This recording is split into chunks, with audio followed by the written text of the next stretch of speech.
Hey, thanks for checking out the Next Level Radio YouTube page. Be sure to subscribe to us on iTunes. Just search for Next Level Radio in the podcast list on iTunes. Also, you'll want to head to our website, nextlevelradioonline.com. There you'll find other interviews and podcasts, plus event coverage, as well as blogs for all of our staff. Don't forget to also check out our social media pages, facebook.com/nextlevelradioonline, and Twitter is at NXTLevelRadio. Again, I want to thank you for listening, and hope to see you again soon.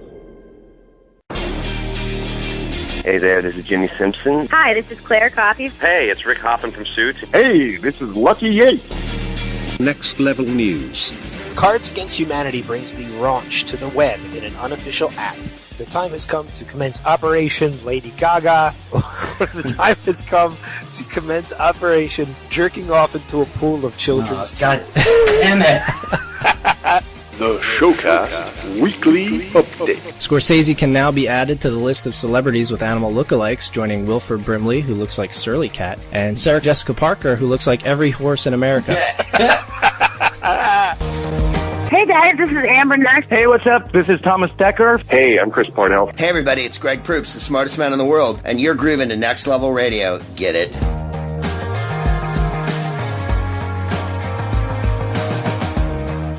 All right, everybody, episode 32 of the Showcast. 32 of Season 2, not 32 total. I don't know what we're at total now. It's got to be quite a bit. I think it's probably like around 75, 80 maybe? Yeah, I would think so. There's 52 weeks in a year. We know we didn't do one every week last year, but we probably did like 40, at least 45, I would say. Yeah, I think so. We're doing good this week, I think. Have we missed a week at all this year? We are doing well. No, we have not. So, that's a good thing though. But, episode 32 of the Showcast. If you want to know how many Sundays there have been this year, there have been 32. Oh, well, there we go. We have not missed a week this year. We're on point. And I think we have more guests this year than Showcasts, which is good. Yeah, at this point we do. Which is really good news. But I am Ben Beck, joined by Adam Gorey and Steve Richards, not on vacation again this week. I wonder how long we can use that till it's in the ground. I don't know. I think it's already in the ground. You're going to try. Yeah. Whoa. None of this crap. Oh. What? I didn't try. Ben's going to try. I'm going to try. I think it's already in the ground. We'll stop using it for now until Steve goes on vacation again in 2 weeks. Next week, yeah. Two interviews coming your way as part of this Showcast, starting off first with comedian Nick DiPaolo, who was a really fun interview that Adam and I had the opportunity to do, and then also Edi Gathegi from, which show is he from? Proof. Again? From Proof on I want to say TNT. Okay, I was Proof right. is in the pudding. Which was Steve's solo, his first solo interview. Solo. So, oh, God damn it. Early and often, baby. And, God damn it. I gotta say, too, very well done for your first solo interview. Yeah, bravo, sir. Fucking natural. So Eddie seemed like a pretty good guy, though. Yeah, we'll he get did. into that. We'll get into that later. Yeah, but both of those interviews coming your way a little bit later on in the podcast, as well as recap of some of the shows Adam, Steve, and I got to attend at Musikfest this year up in Bethlehem, which is just wrapping up this weekend. By the time you're listening to this, is done. So I was happy that I finally got to keep the tradition alive. I've been there every year for at least like the past 12, 13 years. So I got to keep it alive. But we'll get started with the usual question. How was everybody's weekend? We'll start with Steve this week, since we started with Adam last week.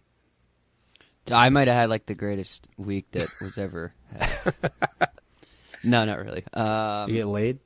No. Well, then, not even disqualified. No, never.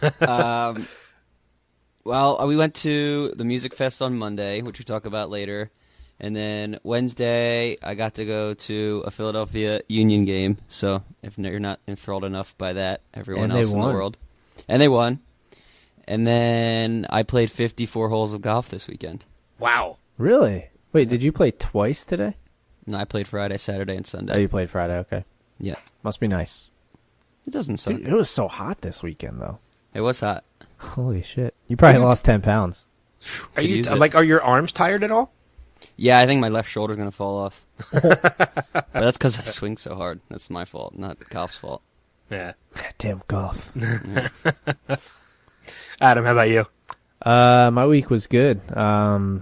Today I got a few errands run. I got a Fitbit today. Well, early bit, late bit, fit bit, wit bit, hike bit, wee, Yeah, fit, wow fit, whoa. So I got. Thank you. I got something. Find your We'll just see how inactive I am, I guess. I do have a kind of a question. It has nothing to do with Fitbit. This is a different topic.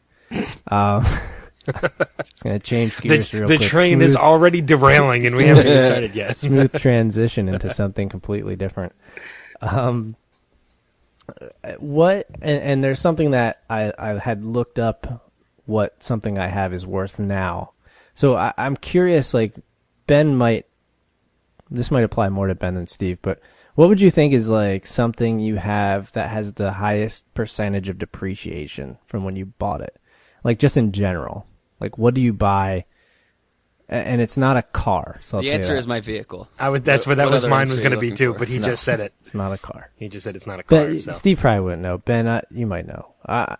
My video games are worth nothing. No. They're worth, at the most, you might get $4 for a game now. It's ridiculous. I have, let's see, cause, well, the reason I looked at this is because I went to Best Buy to pre-order Call of Duty Black Ops 3. And as you know, you don't have to you can put like as much as you want down. It's like $5 or more. So I just did the $5, but, you get like early access to the beta for the multiplayer.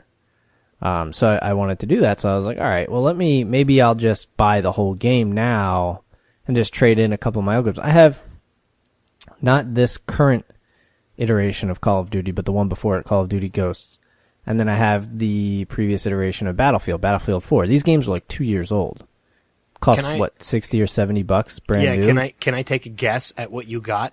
I didn't trade them in. I looked you didn't trade them in. I looked online at what they were going to give me, and I said, "Fuck that! I will keep them." I mean, I could find better uses for the amount you can guess what they're going to give me though, if you want. I mean, the most you're going to get for a game nowadays is $25, and that's if you trade it in. That's like eBay. That's if you go to GameStop, you can get like $25 for a game, but you have to trade it in literally within 2 weeks of buying it. I was going to say it would have to be, or 2 weeks of the release date. You'll get that amount. Yeah, it's crazy. Yeah. Otherwise, it just depreciates and it's not worth it. I'm going to say total for those two games, you would have got $7.50. Not even. It was really? like $3 total. Yeah. $3 for two games? Battlefield 4, so it says they're going to give me $8 on GameStop. So maybe I was wrong. It's somewhere else. Maybe it was Best Buy. Best Buy had Battlefield 4 at $2 and Ghosts at $1. Yeah, GameStop stepped up a little bit. They're still not worth anything trading in. Yeah, it says $8 for that one. I'm gonna quick try and look up. But I mean the depreciation percentage. I'm not a math major, but that's an incredible amount for games costing. What was it? I guess probably $60 when they came out like 2 years ago. Yeah, down to $8 and $2.60 is what they would give you for Ghosts. Yeah, well, just be glad you bought it and had an opportunity to at least get that amount back, unlike people who buy and download the games right off the Xbox market and can't trade them in for anything. Yeah, I have Titanfall. It came with my Xbox. I didn't buy it, so I mean, it was already like downloaded into it. But yeah, that's a good point. You can't even trade that in. Yeah, you can't trade in the download, so that's why I still buy physical media when I get a chance. Yeah, that's a good point. So I can at least get $2 back. Yeah, at least you get a couple dollars back for it. But yeah, that was my point for the week. Oh, well, there you go. How was your Life week? sucks, everybody. I had a good week. As Steve had said, I attended Musikfest on Friday. I went to go see Darius Rucker, which was a lot of fun, and I'll talk about that a little bit later on. But I went to a wedding this weekend up in the Appalachian Mountains, which was really, really beautiful. It was an outdoor wedding. It had a backdrop of a lot of hills and mountain peaks in the background. You're a homo. Shut up.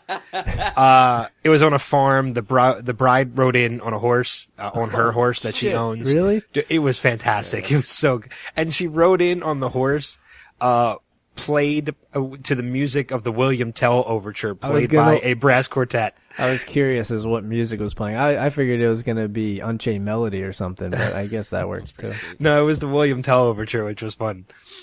So, but the live band at the reception, it was all outdoors, and it was a lot of fun. Did the groom come out on a horse in like knight's gear? No, he didn't. That would have been impressive. No, the bride is a vet. So, equestrian? And yes, Oh, she owns her own horse, and so, I mean, that's pretty much why they did it.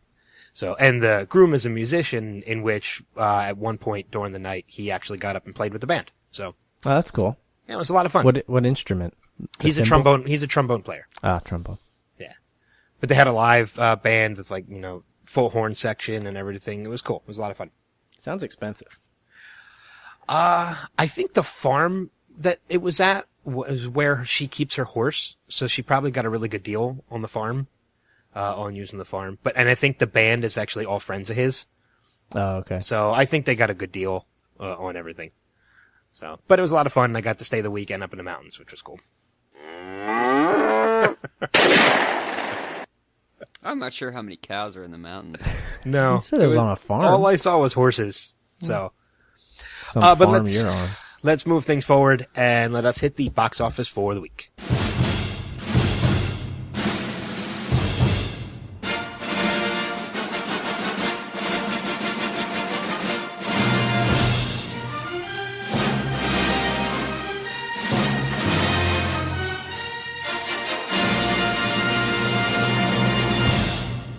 I love grapes. Considering we are all out of the running for our predictions last week, tell us how the box office looked this week. So, number 5, dropping from number 3 in its second week, The Gift. 6.5 million for a 2-week total of 23.5. Still in the top 5 though, so yes, you can still say it's the gift that keeps on giving. Heyo, thank you. You can't set yourself up for your own rim shot. Do what I want. Doesn't work. 1/3 my podcast. Shut your mouth. From number 2 all the way back to number 4, Fantastic Four at 4. Not so fantastic at number 4. Yes! 8 million. I did it! 8 million for a 2-week total of 41.9. I'm gonna read this like what kind of person reads like that? I'm trying to Chuck think. Berry. Who? Chuck Berry. Sure. Or no, Chuck Woolery. I was going to say Chuck Berry. Chuck Berry doesn't read anything. He's kind of a singer. Twist. The Man from Uncle. No. We have so far totally derailed already. Opening up at number 3, The Man from Uncle. 13.5 million though, so kind of disappointing. 67% on Rotten Tomatoes, 81 from the audience. I hadn't realized that Armie Hammer was in that movie until I really paid attention to the trailer. I don't like Armie Hammer, so The Lone Ranger. Yeah, that movie got knocked down a notch for me. I still want to see it though. I've heard it's good. I've heard. Yeah, you didn't. You were supposed to go to a screening? I was supposed to go to a screening, but unfortunately we had something come up, so I was unable to go. Okay. But I've heard from a couple people, directed by Guy Ritchie, and it's actually pretty good. Impressive. Number 2, dropping back out of the number 1 spot, surprisingly, Mission Impossible Rogue Nation, 17 million for a 3-week total of $138 million. And number 1, to I think all of our surprise, Straight Outta Compton, 56 million for Straight Outta Compton. 88% certified fresh, 96 from the audience. I've seen some clips, and it looks really good. It does. Yeah, it definitely does. And it's crazy because it was in almost 1,000 less theaters from The Man from Uncle. So if you do like the math, it does it for you here on Box Office Mojo. So the average per theater total, so like let me give you an example. Mission Impossible making 17 million in 3,700 theaters. The average is about 4,500 per theater. The average for Straight Outta Compton is over 20 grand a theater. That's awesome. Like, it's incredible. The next highest is Mission Impossible at 4,500. Like, it's nuts. Yeah. So it's gotta be pretty good. So, definitely one to Social check media, out. dude. I know. It all. Steve That's how called the it. world runs every day. Steve partially called it, yes. Except he still put it at 3. I thought I had it at 2, but I also said about 12 different things last week. I tried to come more prepared this think week we all so that I did. wouldn't get mixed up. Yeah, I didn't. So coming out this week, August 21st, Sinister 2, a horror movie about a young mother and her twin sons who move into a rural house that's marked for death. This is the one about the boogeyman, I believe. That one is coming out in 2,600 theaters. Coming out That's it? in... Yep. Huh. That is it. Coming out in also 2,600 theaters, American Ultra, who Ben might have a screening to this week. That is with Jesse Eisenberg, Kristen Stewart, John Leguizamo. It's about we talked about this one a couple months back on Trailer Trash. A stoner who's in fact a government agent is marked as a liability and targeted for extermination, but he's too well trained and too high for them to handle. Which was kind of a cross, what do we say, between Bourne movies and... I said Pineapple Express meets Pineapple The Bourne Express. Identity. Yeah. Which there is a screening this week, like as you said. It's not that there might be a screening; it's that there is a screening. It's as to whether or not I'm going to be able to go. But if I don't go, it is for good reason. Yes, correct. So we'll mention that a little bit later on. Hitman Agent 47, another one we had talked about in Trailer Trash a little while ago. That's opening in 3,100 theaters. An assassin teams up with a woman to help her find her father and uncover the mysteries of her ancestry. A bunch of people you probably never heard of in that movie. Zachary Quinto's also in it. Coming out in 10 theaters is... it's not listed on IMDb, but it is listed on Box Office Mojo, so I'll just go ahead and open it there. It's called After Words. I'm not going to read it because it's only in 10 theaters. So, moving along, the rest of these are limited release. You have Grandma, which is a comedy, 6 Years, which is a drama romance, Digging for Fire, which is a romance, She's Funny That Way, which is a comedy, and Learning to Drive, which is a dramedy with Ben Kingsley, and he has a... I don't know what it's actually called, and I'm not going to say what what it's usually called, because I don't want to offend Sweet anybody. moonwalk out of that one, bro. He's played Gandhi before, so... Google it. Yeah. Google Learning to Drive, you'll know what turban. I think it's a turban. Yes, it is. Probably the term. He has a turban on. Yes. Yeah, I'm not saying he can't pull it off. He very well can. Yeah. But that is what's coming out this week in the box office. Top 5 for next week. We'll start with Ben, because I think we started with Steve last week. I'm gonna go... Oh, and it's seek, by the way, is the word you were looking for Learning to Drive. What? With the type of person that Ben Kingsley plays? No. I found the word. It was meant turban. The headwear. Yeah, it was turban. Ah, okay. I thought you meant like the kind of person that he was. Nope. All right. He's a great person. I'm going to go from 5 to 1. Starting off number 5, I'm going to say Mission Impossible is going to bump from... It was 3rd this week, right? It was 2. It was 2. Do you want this week's top 5 again, real quick? Yeah, run down. I know it's Straight Outta Compton, Straight Outta Mission Compton, Impossible. Mission Impossible, Man from U.N.C.L.E., Fantastic Fofo, and The Gift. I'm going to go... I'm going to say Man from U.N.C.L.E. at number 5, Mission Impossible at number 4, Sinister 2 opening at number 3, with American Ultra at 2, and Straight Outta Compton sticking at number 1. Okay, Steve? Okie doke. One run, please. Not five different. Well, I got Did you bring a mind fucked pencil because you this told week? me that Sinister and American Ultra were limited and they weren't full wide release. But I'm going to do this anyway. Straight Outta Compton was in 2,700 theaters this week, so it's going Right. to be... Straight Outta Compton stays number 1 because they're just starting their buzz. And then Hitman opens number 2. Wow. And then... Oh, yeah, I didn't even put that in mine. I know. I win already, so... You didn't have Hitman in your top 5? No, I didn't. Okay. No, because the last one wasn't that good either. Okay. That's okay. I hope you brought your pencil this time. Yeah, no, I'm writing it in pen. And then Man from U.N.C.L.E. goes number 3. And Sinister goes number 4. Now. American Ultra. I have to decide. Mission Impossible is number 5. You don't think Ultra will make the top 5? I don't. Okay. Interesting. So I think it's weird, and yeah, I have my reasons, and none of them are good. But I'm going to try and pick this without being persuaded by either of you. I will still put Compton at 1.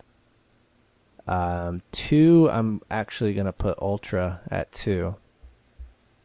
Hitman at 3. Mission Impossible at 4. Sinister 2 at 5. All right. I think you might have done better than I did.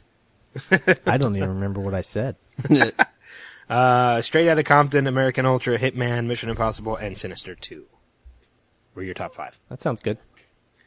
I like it. Yeah, I'll go with that. Steve's were Straight Outta Compton, Hitman, Man from U.N.C.L.E., Sinister, and Mission Impossible.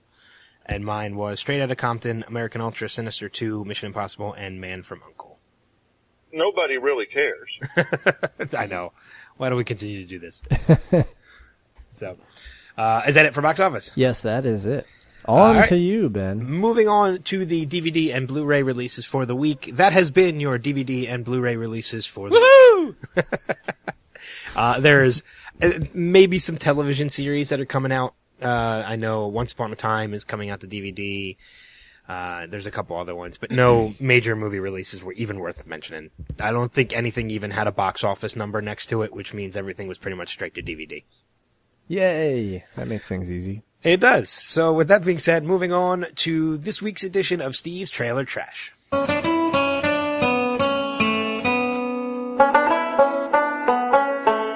Howdy, y'all. It's time for the trailer trash. Cletus, I thought I told you to sit down and shut up. I'm still kind of bummed mine doesn't have music, but it's my own damn fault because I haven't picked anything for it yet. And boom goes the dynamite. Steve, what are we looking at for trailers this week? Yes, there is about 1.5 million trailers this week, but we're only going to do 5 because I wade through all the garbage just for you guys. You're welcome. And we're going to go quick because we've been talking a lot in interviews. The first is A Brilliant Young Mind, which is a comedy drama that will come out on September 11th. A socially awkward teenage math prodigy finds new confidence and new friendships when he lands a spot on the British squad at the International Mathematics Olympiad. The director and writer haven't really done anything. The kid is played by Asa Butterfield. I probably got that wrong. Princess Buttercup. And the only other person really that I've seen anything before is Eddie Marsan, who plays Terry Donovan in Ray Donovan, if you watch that. So Sally Hawkins has been in some things. Yeah, sure. Now that you've already started talking, what did you think of A Brilliant Young Mind? First I'm going to say I'm glad they changed the original title, which was X plus Y. Yeah, I don't get it. A Brilliant Young Mind just kind of flows a little bit better. Yep. After watching the trailer, that seemed pretty long. I don't remember the exact amount of time it was, but it felt long. It's not a good sign. True. It's interesting, though. I mean, it's like, I don't know. This kid's like a genius and goes through life, has some difficulties. I don't know. I'm going to leave this one in the recycle bin. I don't have too much to say on it, to be honest, at this point. And like you said, we're already like 20 minutes into the podcast. So I'll just keep it simple for you and tell you I'm going to keep this one in the recycle bin. What do you think, Ben? I like how he just kept talking. Yeah, he did. He said he wanted to keep it short because we're already lengthy, but he just kept talking and talking and talking about it. Yeah. I think the main character, I think he's got autism, and that's one of the reasons why he's on the spectrum. I don't know if he's officially been diagnosed as autistic, but they said he's in the spectrums. I don't know. That's probably,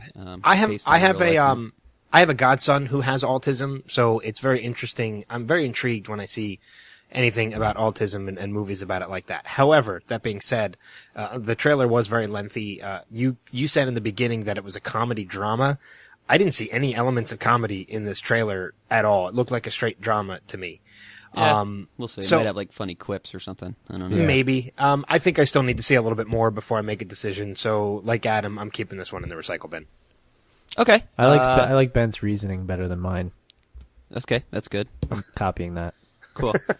Yeah, I'm kind of in the same camp as far as leaving it in the recycle bin. I'm just not sure what to think of the movie just as yet. Hopefully it comes out, another trailer comes out that goes a little bit more in-depth and things like that and piques the interest, but it just didn't quite do it for me as a trailer-wise. So where's the comedy? Yeah, I'll leave it in as well. I do like a good comedy. The next one is a little bit of a story following a singular person as well. It's called Life, which is a biography drama that will come out October 1st in Germany. So when it comes out here, your guess is as good as mine. Photographer for Life magazine is assigned to shoot pictures of James Dean. James Dean is played by Robert Pattinson. I don't. Is he? He would have been better off. I thought. Oh yeah, you're right. James James Dean. not. Yeah, James Dean. Yeah, the other guy is. James Dean is not. Yeah, not Robert Pattinson. Dane DeHaan is James Dean, and Robert Yes. Pattinson is the picture taker. Also known as Ben a Kingsley. photographer. Yeah, whatever. Ben Kingsley is also in this. Not with a turban. Nope. Or Gandhi. And Joel Edgerton is in it as well, who I know, but I'm not sure where from. So that's pretty much all I got on that. You seen The Great Gatsby? Yeah. He was in that. Cool. Ben, what did you think of Life? I mean, well, you said Robert Pattinson is playing James Dean, and personally, after watching the trailer, I think he would have been a better choice because the guy they have playing James Dean doesn't look like James Dean at all. I just assumed he was James Dean. I mean, maybe they'll in a couple change it. shots of that trailer, he resembles him slightly, but for the most part, he looks like a nerd in glasses. They He got the doesn't hair. look like James Dean. They got the hair down a couple times. By the way, Dane DeHaan, the guy who plays him, also played in Spider-Man, The Amazing Spider-Man. He played Harry Osborn. Yep, sure didn't see that. So, I mean, it really, the trailer didn't do anything for me. It's a dumpster fire. Okay, Adam? Yeah, I am not a Robert Pattinson fan. Oh, good thing we had Edi Gathegi on the show this week then. Yeah. Good old Laurent. Hey, I'm a Laurent fan. Laurent for life. Team Laurent. I think, spoiler alert, I think he died in like the third one. Anyway, Sure yeah, I'm with Ben on this one. Dane DeHaan does not look like James Dean at all. Robert Pattinson does not look like an actor at all. So it's a dumpster Where's the fire. rim shot? Yeah, I think we. You guys are jerks. I think that we. Oh, that's a long one. Jesus. Okay, I think that we should stop agreeing so much because I think this is a dumpster fire as well. But this doesn't exactly make for good radio when everybody agrees with each other. Yeah, I'm gonna go watch it. Robert Pattinson is not Team Edward that good of an actor, and yeah, I'm done. Next one is called Burnt, which is another one that kind of focuses around a central character. This is another comedy drama that will come out October 23rd in the United States. Adam Jones is a chef who destroyed his career with drugs and diva behavior. He cleans up and returns to London, determined to redeem himself by spearheading a top restaurant that can gain 3 Michelin stars. The writers, one is Stephen Knight, who wrote Peaky Blinders, so good for him because Peaky Blinders is excellent. Peaky Blinders agree. is good, yeah. And the other writer is Michael Kalesniko, who has not written many things, but he did write Private Parts. So we are bringing together Peaky Blinders and Private Parts and making a movie. Bradley Cooper. Well done, America. Also, Bradley Cooper is Adam Jones. I kind of buried the lead on that one. It feels baseball like player? No, the football player.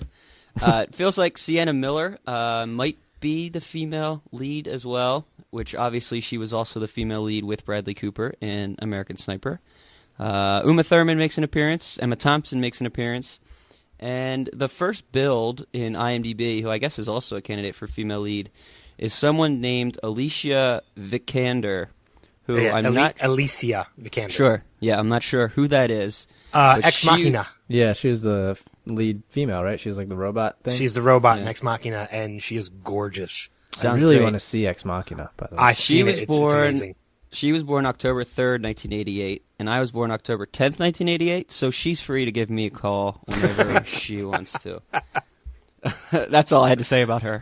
You guys talked all about her acting career and all that stuff, so good for you. I didn't talk about She's also in The Man from U.N.C.L.E. Yeah, she is. Great. Adam, what did you think of this Burnt trailer? Steve was born October 10th, 1988. I was born April 10th, 1987. October 10th is my half birthday. I'm hoping my review. Do you want her to call you or no? Can I have her? No, you can call me though. Okay. You have my number already, so it's easy. Yeah. I'm hoping my opinion is different from you guys since we have agreed on all this before, but I think this looks kind of stupid. I'm not feeling the premise. I don't watch Hell's Kitchen or any of those things, so this kind of does nothing for me. So I'm going to actually give this one a dumpster fire. Woo, burn it. Get it? Ben, what did you think? Well, this is definitely one we're going to have different opinions on. Yes. I am a fan of Bradley Cooper, so that alone will make me want to see this movie. But I do watch Hell's Kitchen and MasterChef and all those cooking ones. I'm a big fan of Gordon Ramsay and Robert Irvine and a bunch of celebrity chefs. So yeah, I'm this curious, is right up your alley. I'm curious to see how this is. It's like the stressful life of a celebrity chef. So I'm very curious to see how they portray it. So, I'm giving this one a trash to treasure. I want to check it out. I think Ratatouille is the most into a cooking thing I ever got. That's a good one.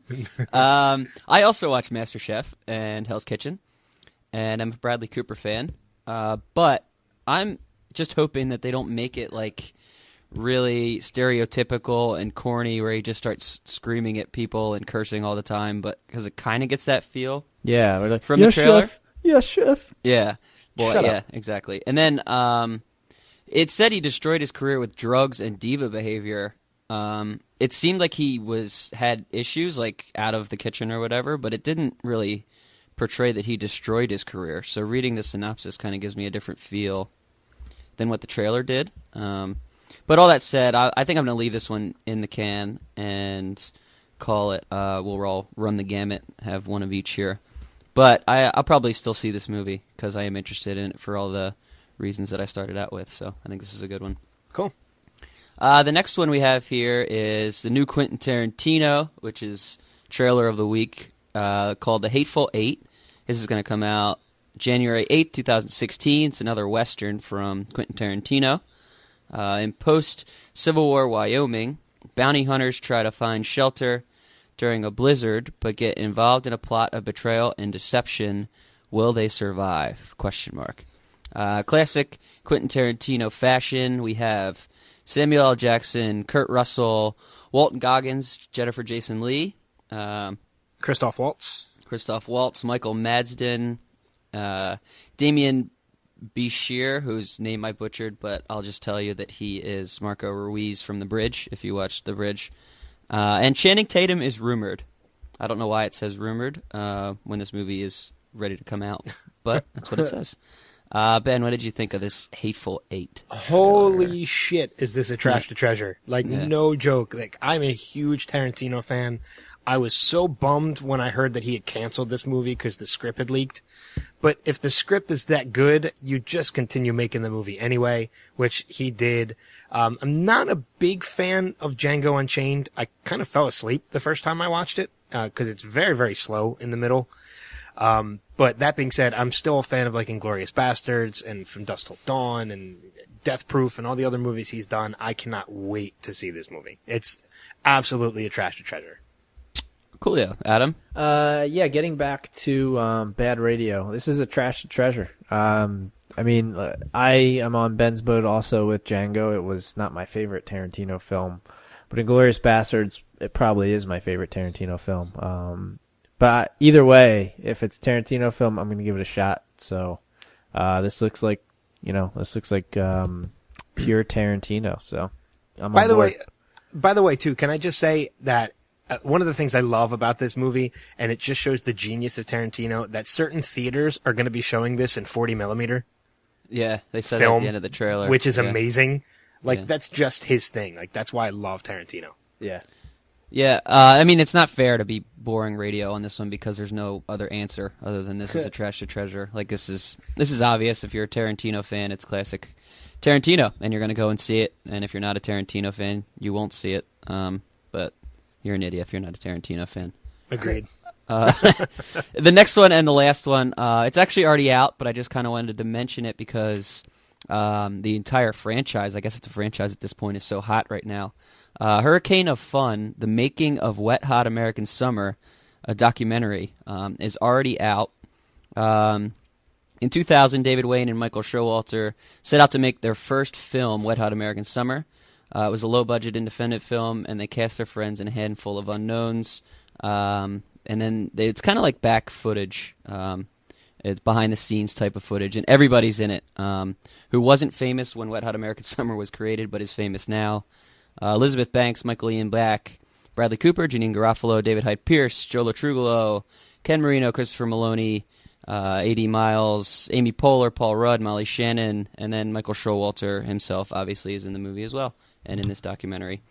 So to save time, since we don't really need to rate the trailer because the movie's already out, will you guys be interested in seeing this or not, Adam? You'll probably hate me, but I haven't seen the original. Well, I already knew it, so I hated you from before when you told me. I think you hated me for other reasons besides that, but I would like to see it, though, and once I do see it, sure, I'll watch this. Great. Good answer. Ben? Love the movie, love the show. From a filmmaker's perspective, I want to see this basically just to see the behind the scenes of another independent film that didn't suck like the one I worked on. But being a fan of the show and the movie, I do want to see this for that as well. So yes, I will watch this.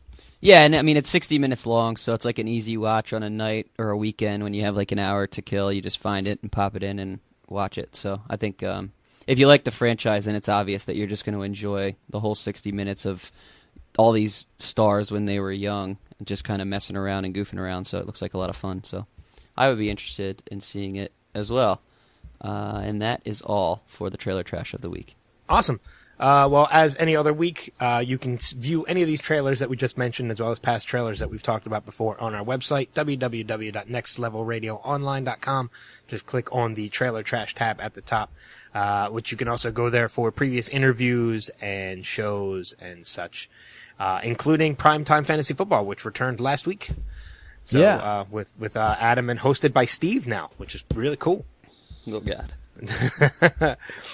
You can check out film reviews, our reviews of the shows from Musikfest as well.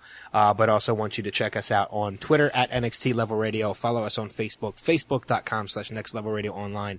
And of course, subscribe, rate, and review, the Showcast and Primetime Fantasy Football, both on iTunes. Just go to the iTunes store and search either Next Level Radio or Primetime Fantasy Football, and both will come up. So subscribe, rate, and review to both of those shows now. As we had mentioned earlier, we have our interviews with Edi Gathegi from Proof on TNT, and Nick DiPaolo, comedian who was just at, or who will be coming to, I guess Musikfest is still going on this week, because he's doing Musikfest on Friday. Technically over, but he's at the Musikfest Cafe, I think, or something like that. Yeah, and well, that's the permanent name of the cafe. Yeah, so exactly. It's at Steel Stacks, Arts Quest, that whole area. So he'll be there this coming Friday. So, we'll have that interview next, right after we take a break. But before we do that, also, we just want to mention, next week, we have an interview with, comedian Chris DiStefano, as well as a possible, we were supposed to have him this week, but Rob Corddry from HBO's Ballers, we're just waiting on confirmation for that as well. So we're going to take our first break. When we come back, our interview with Nick DiPaolo. So stick around and we'll be back right after this. No! Kelly Clarkson!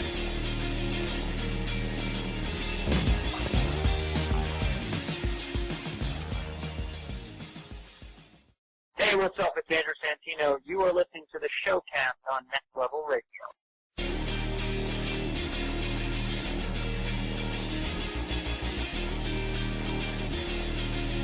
So, as we mentioned earlier on, we're now in the midst of Musikfest in Bethlehem, just started this weekend. Adam, Steve, and I have all had a chance to attend some shows this past week, which we'll talk about a little bit later on. But this gentleman will be performing next weekend at Musikfest, or this coming weekend at Musikfest, actually, at the time you're listening to this. Chances are you'll probably find me in the crowd, because I've been a fan of this guy and his comedy for many years now. You've seen him as part of some of the Comedy Central roasts, his own stand-up on Comedy Central, and his latest special, Another Senseless Killing, just released last year. As I said, he'll be performing at Musikfest Cafe in Bethlehem as part of Musikfest this coming Friday, August 21st.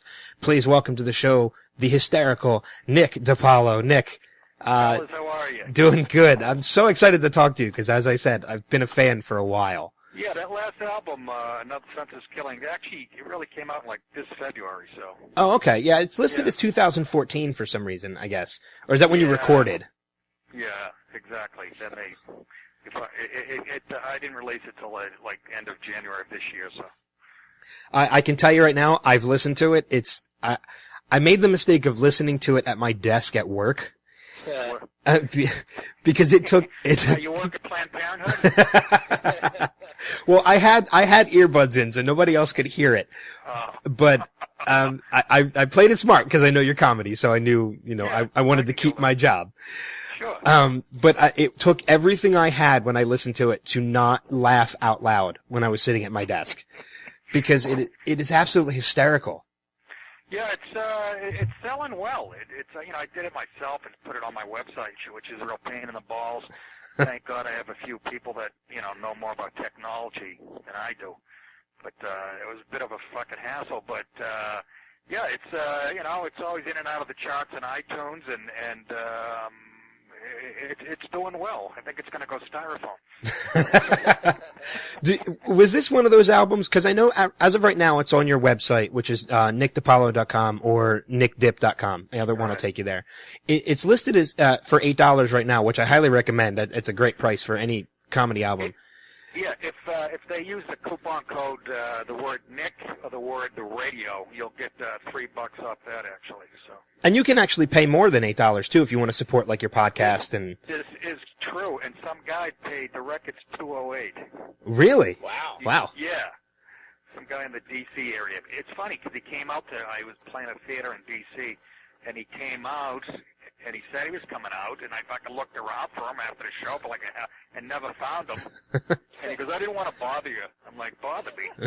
For Christ's sake, yeah, you paid $200 too much for you can bother me all you want. I'm like, I saw a nice pair of Air Jordans I could fucking use. But, yeah, $208, another guy paid $108. Wow. It's an expensive CD. Pablo something Escobar, does that sound right? How long on average does it take you usually to like develop the material to put out a CD or a special? Because I know you've got a number of them out. Yeah, a couple years. I mean, everybody's different, but I think a lot of people are getting hung up. They're trying to keep pace with Louis C.K., which is hard to do. I mean, because he's such a prolific guy, and he can do one a year, like, without breaking a sweat. But I'm about, I would say 2 years for me, year and a half to 2 years before I think, it's honed enough to put out there. Yeah. I know Adam and I are both fans of your type of comedy. So, it's. So you like gay comedy?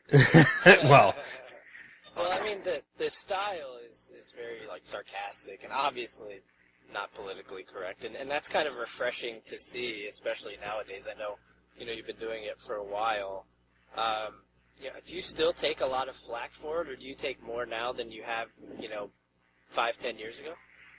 I don't take much flack. It's weird. It's the audiences are touchier, I guess, but I've been around so long and I set the tone for myself, and got enough exposure early on that they sort of know it's coming for me.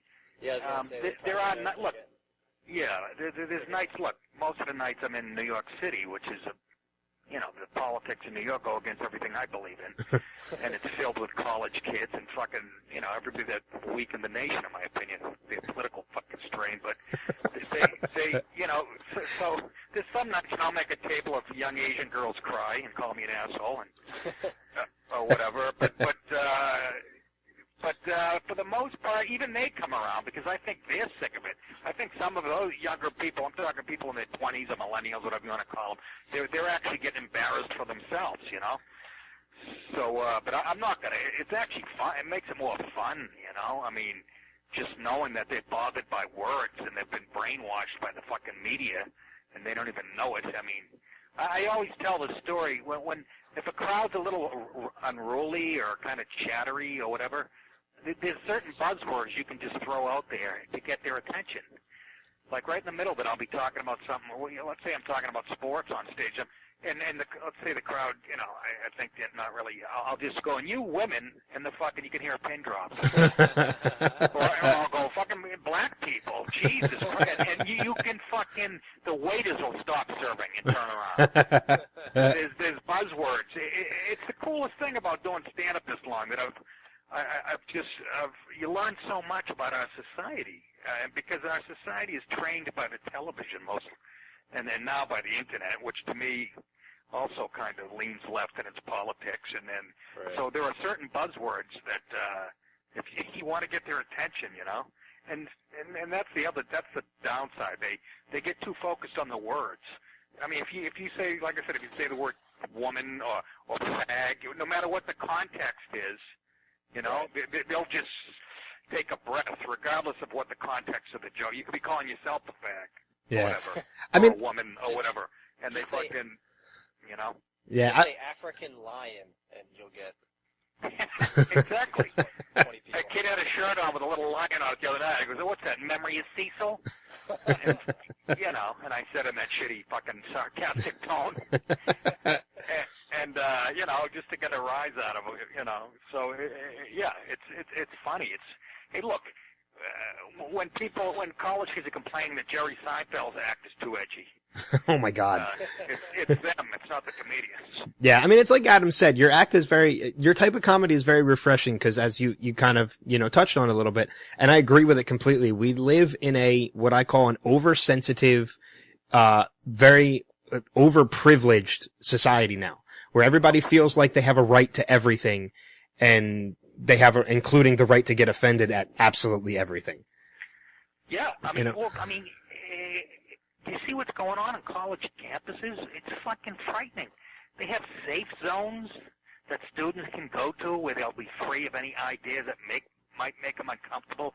They have things called trigger warnings before they read a book or an article. They'll have a trigger warning saying some things in this might be upsetting to you. I mean, it's fucking. I never thought political correctness. It's not political correctness. Isn't even.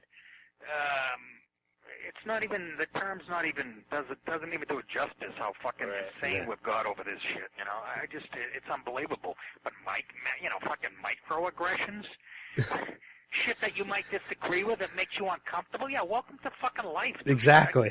People just get offended over anything. I mean, I'm a 28-year-old white male.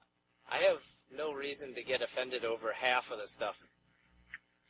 Because I can't come from experience, I mean. Yeah, no, that's the problem. It's the 28-year-old white kids that are getting upset for people who might have legitimate grievances. Right. But they have fake outrage and shit, Yeah. I said it the other night. I was talking about Ray Rice and, the whole video and how it's my favorite since Thriller or whatever. and fucking some woman up front goes, "Oh my God." And there was a table of 3 or 4 black people right to her right. And I go, "Don't worry about them." Of course, the black people are laughing. I've said this almost every interview I've ever done. In the 28 years I've been doing stand-up, I think I've had, you could count the black people on one hand, or any minorities on one hand that got mad at my act, as opposed to the 1,550 white people who were, fucking upset. And again, that comes from the left. That doesn't come from the right, political correctness. I mean, fucking. And they don't even, sometimes I brought that up on the Larry Wilmore show, the nightly show, and they thought I was crazy. I go, you think college campuses, there's conservatives that are creating all this censorship and stuff? They thought I was crazy. They don't even know where it's coming from. Yeah.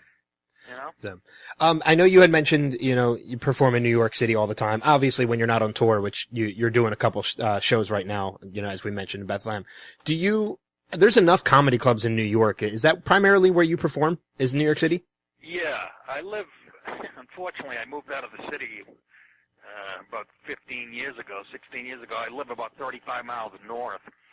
But, when I'm not on the road, And I try not to do the road that much anymore, you know? I mean, it was fun to wake up with chlamydia in Atlanta when I was 28. But now, you know, I'm married and shit, so I have a house and a mortgage, and, you know, cheating is not an option. So you know, I'll go into the city probably 3-4 nights a week and do a couple sets. Okay. Right? Just to stay home, because you guys know, I don't know, stand up is a muscle, and it atrophies if you don't use it. So yeah. Right. It's a kind of a pain in the ass, but I bought this house that I love up in the woods somewhere, and so it's a little bit of a pain, but that's how I try to stay sharp, and that's why it's taken me a while to get this hour together, you know. Yeah. I haven't done a ton of road work this year. Yeah, like you said, you live in New York now, and I'm sure some people just assume you've always been from New York, maybe just because you're Italian, but right. You're actually from New York's greatest baseball enemy, Massachusetts. Does that mix-up happen a lot? Yeah. Anybody outside of New York and Boston, the rest of the other 48 states assume if you're Italian, you're from New York. Yeah, I know. They wouldn't have assumed that years ago. When I came down to New York, I had a thick accent in Ted Kennedy, but everybody assumes you're from Jersey or New York when I travel. You know, they go, "You're Italian, Jersey, and New York," and it is kind of fun living down here as a Red Sox fan. And I was talking the other night how much I hate the fucking Yankees, and I said, "This is how much I hate the Yankees. I wouldn't even take the ice bucket challenge to cure Lou Gehrig's disease." Oh, man. I'm like, it's a fatal disease named after a New York Yankee? Why the fuck would I help him with FDR problem? You know, I said, when kids start dying of Big Pappy disease, I'll dump a bucket of cat piss over my head. But why would I help the luckiest man on the face of the earth? That's what he called himself. But yeah, so it's funny. I remember right after the Red Sox won the World Series, you know, when we fucking fucked the Yankees in 2004.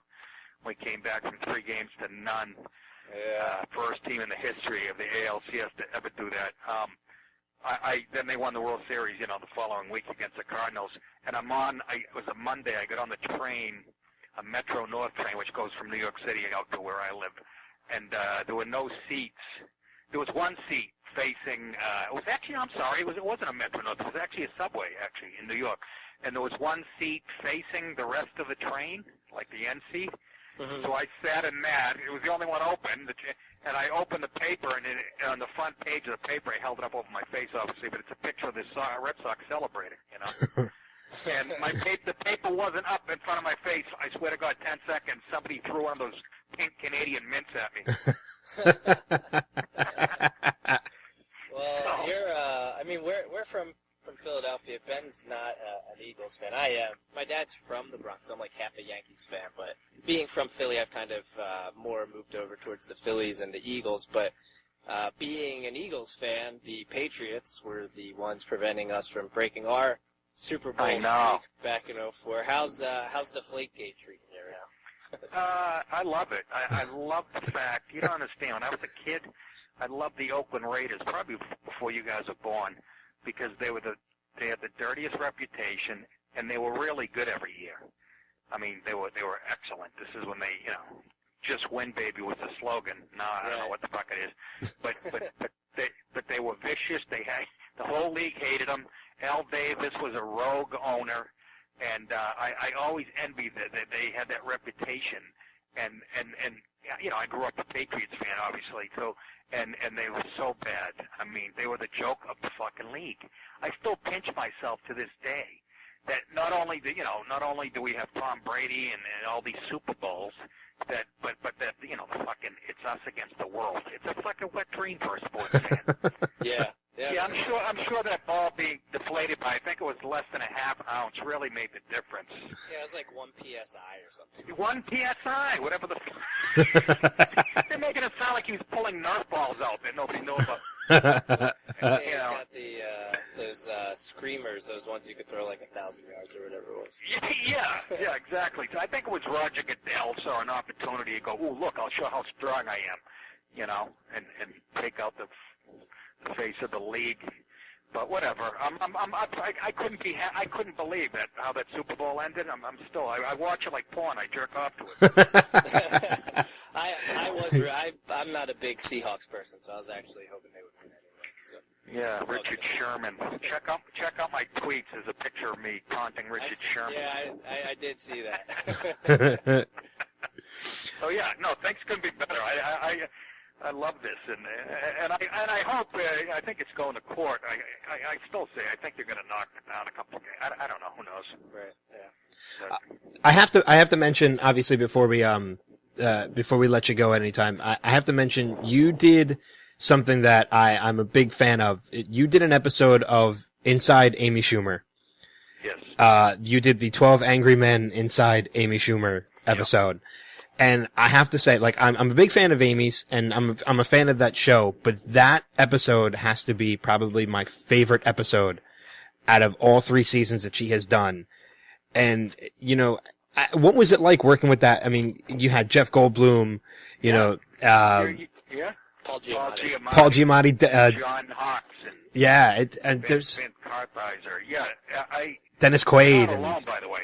I said to Amy, you know, at the end of the second night, we did like 2 16-hour days. It was so fucking grueling. It was in February, in the middle of a snowstorm. I was staying at Colin Quinn's apartment, and it was a real fucking getting up at 6 in the morning and not getting home till midnight. It was fucking. But I remember after that second night, after I did my big scene, I remember saying to Amy, I go, Amy, I don't know what just happened here, but you're going to win an Emmy or something, because the writing was so fucking hilarious. Yeah. Right from the get-go. It's brilliant. And it's brilliant. Brilliantly written and brilliantly directed and shot. I mean, they mimicked all the angles that the actual movie used. And, I mean, they nailed it. And I said to her, this is going to win something, I'm telling you. And she said, fuck off. No, yeah, I mean, I was not surprised when it got so much praise. And to work with Paul Giamatti, I don't act that much, you know, but I was a huge Giamatti fan. Yeah. And, I had already booked a vacation with my wife in St. Bart's, and you know, couldn't change it, so I sent her down, and luckily she had a friend meet her for the first half of the vacation, and then I met her down there. But it was worth it, because I got so much, it went viral, and I got so much praise on the internet, even NPR. Wow. So, you know, yeah, and I'm just starting to feel a little bit of the effects. I got to read for some De Niro project that he's doing with HBO. Oh, wow. He's playing Bernie Madoff or whatever. I went in to read with, you know, casting. I don't think I got it, but you know, I remember Amy saying to me right after, she goes, "You're going to get so much fucking work with it."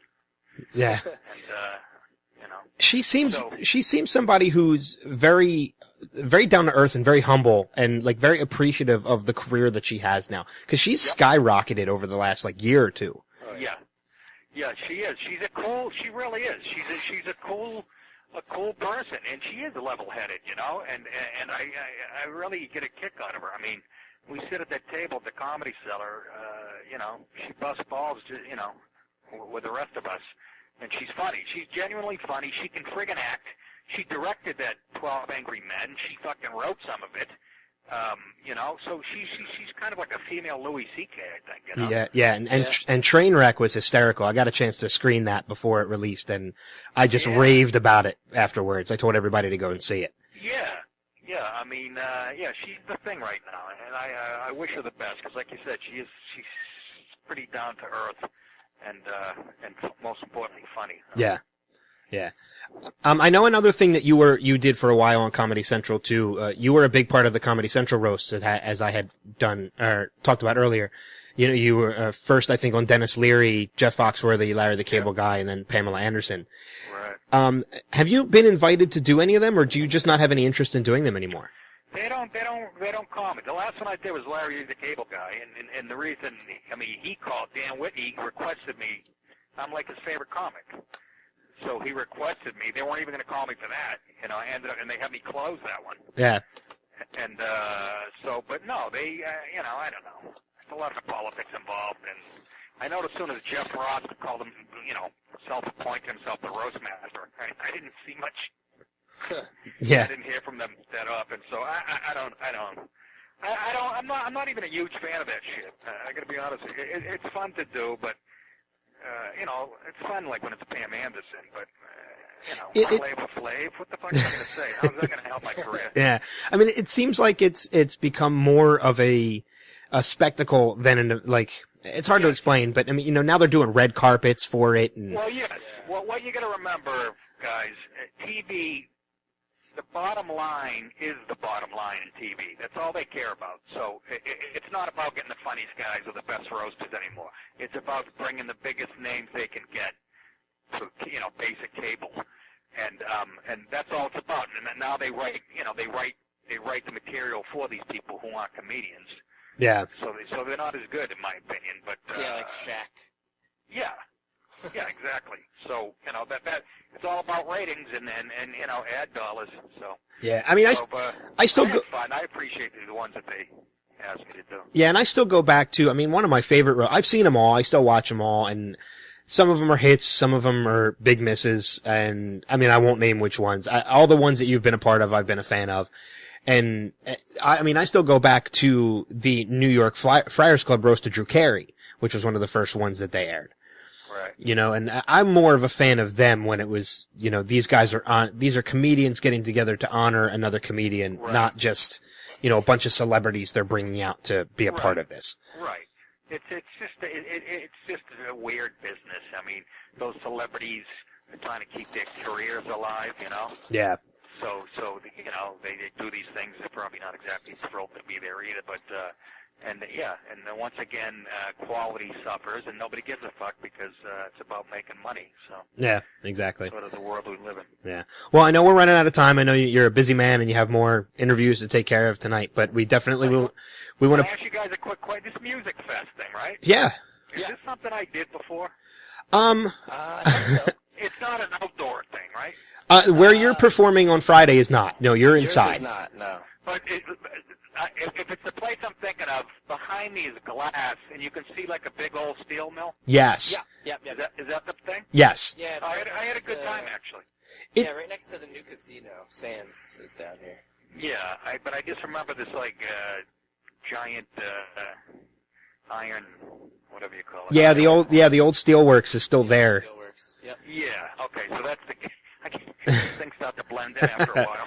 If you get down there a little early, I actually went to college in Bethlehem. I graduated college in Bethlehem, and Musikfest was something that was big when I was in college. Back in 98 to 2002, and I've gone every year since then. There's a lot of great food and vendors. I mean, if you get down a little early, if you didn't get the chance to do it last time, I'd recommend walking around a little bit. In the main section of Musikfest, there's a lot of cool stuff that goes on. What are you kidding me? I'll be mobbed. That's true. Yeah. Don't want to take that chance. Mobbed at the fried dough station. So you can get a chipwich that's almost the size of your head. It's fantastic. All right, fellas. But yeah, we want to send people to check you out. As we said, you're going to be at the Musikfest Cafe in Bethlehem Friday, August 21st as part of Musikfest. And if they're not local to the area and they can't make it out, follow you on Twitter at Nick DiPaolo, and of course check out your website for your comedy specials and my podcast. Yeah, and your podcast, which some of the titles. Riotcast, yeah. Yeah, riotcast.com. Or just go to nickdip.com and you can find it there too. I mean, some of the titles of some of your podcasts, let alone, I mean, more PC horseshit and 2 wops, and it's hysterical. So we recommend anybody who hasn't checked you out to go and check you out. And anybody who's interested in going, they can go to steelstacks.org for tickets to the show on Friday. So, Nick, thanks a lot for joining us, man. This was a great time. You got it, fellas. So, we're gonna take a quick break, and we'll be back right after this.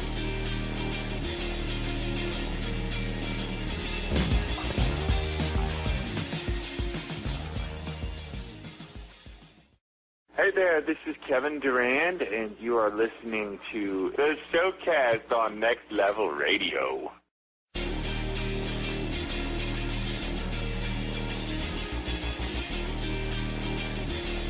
You lose! Good day, sir!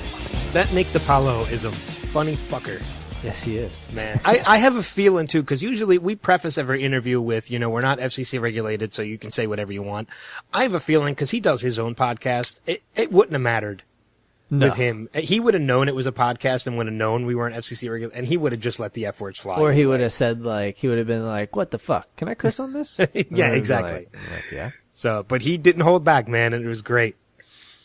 So it was a lot of fun. I love his style of comedy. It's fantastic. I mean, it's I told him that when we were talking to him, it's refreshing to have a comic who doesn't worry about being PC, because we live in a world that's too PC now. Yeah, we do. So yeah, and I mean, it's funny that he said at one point he doesn't quite get that much flack from it, which is kind of cool to hear. Well, I think if you go to see Nick DiPaolo, you kind of know. You know. Yeah. But special thanks to Nick for spending some time with us. And if you get a chance, artsquest.org, check it out for tickets to his show this coming Friday up at Steel Stacks at the Musikfest Cafe. I wish I could go. I'll be at the shore. I'm still up in the air about going. I want to go, but I'm leaving for New York early the next morning, so it's kind of a crapshoot as to whether or not I want to. Isn't Bethlehem on the way for you? Yeah, but I'm not going directly to New York. I have to make a stop tomorrow morning. So in Pittsburgh? No, oh. That's a hell of a stop out of the way. But let's continue on with that. Oh, by the way, Nick DiPaolo on Twitter is at Nick DiPaolo. Easy enough. But let's continue on with the showcast, and we'll hit the next level news. This is Next Level News. All right, 6 stories this week, but we're going to try and push through them pretty quick. Starting off first, Zach Galifianakis to play the Joker in the Lego Batman movie. Now, funny man Zach Galifianakis is reportedly in talks to provide the voice of Batman's adversary, the Joker, in the upcoming Lego Batman movie. Thank God it's not a live-action thing that he's playing the Joker. I got really nervous for 3 seconds. Yeah. He's playing the Joker. What? In Lego. Oh. Yeah. Galifianakis will be joining Will Arnett, who returns as the voice of Batman, and Michael Cera, who will join the franchise as the voice of Robin. He's like a perfect Robin. He is perfect. They just voiced every single character perfectly. Yeah, they did. Good job, Lego movie. Yeah. Lego Batman is set to hit theaters in February of 2017. Everything is awesome. I'm gonna have that stuck in my head now for the rest of the damn night. I hope I'm sure they'll either continue. I don't know if they'll play that song again, but they'll definitely have another song. I'm sure they will, and they'll probably even recap Everything Is Awesome just a little bit. So, NBC extends Jimmy Fallon's Tonight Show deal through 2021. NBC has given a 6-year contract extension to Jimmy Fallon, keeping him as the host of The Tonight Show through the fall of 2021. We have locked him in as host of The Tonight Show for 6 more years, Bob Greenblatt announced, who is the chief NBC Entertainment chief. He praised the work that Fallon has done since taking over the show in February 2014. He also has kind words for Seth Meyers and the adjustment he made this week to the opening segment of Late Night, shifting from a traditional stand-up monologue delivery to a desk-based segment that looks more like the Weekend Update. I liked Fallon on SNL. It got annoying sometimes that he literally laughed almost every single skit he was in. But he is the best late night show on television. Yeah, I mean they could extend him for infinity. Yeah, he's head and shoulders the best one. Absolutely. Anymore. I have not missed an episode of his show since he took over The Tonight Show, and I've even been to one live, so I'm hoping to make it to more. I'm hoping to make it to another one live. We'll do it live! Fallon's deal also includes some other programming components with NBC and Universal TV, although Greenblatt declined to elaborate. He said he would love for Fallon to host a primetime special or 2 for NBC, but there are no immediate plans on the horizon. Sticking with some other NBC news, Celebrity Apprentice to return to NBC without Donald Trump. Because he'll be president. No, he will not. Do you take that back? The Celebrity Apprentice will return without Donald Trump, but it won't be for some time. The show's return date is in flux. Bob Greenblatt confirmed on Thursday at the Television Critics Association press tour at the Beverly Hills Hilton. Bob Greenblatt guy was busy. Well, NBC did their whole press thing for the year. Do you have some Disney news in this? Oh my God, there's I don't have any of it in here, but we can spend a couple minutes on it because there's oh my God, a ton of it that came out. Yeah, sorry. Go ahead. No, that's pretty much it. Greenblatt. Yep. They don't have a future date. The series will not air in the coming season. So.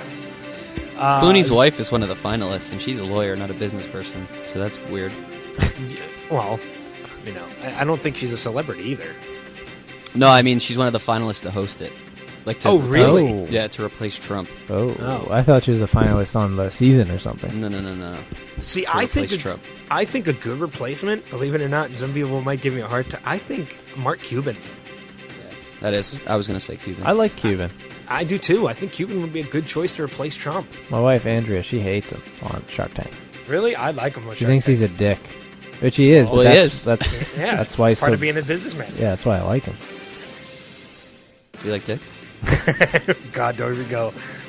If I had a dick, this is where I'd tell you to suck it. You're welcome, Pat. Zac Efron to star with Dwayne Johnson in Baywatch movie. Dude, that man is...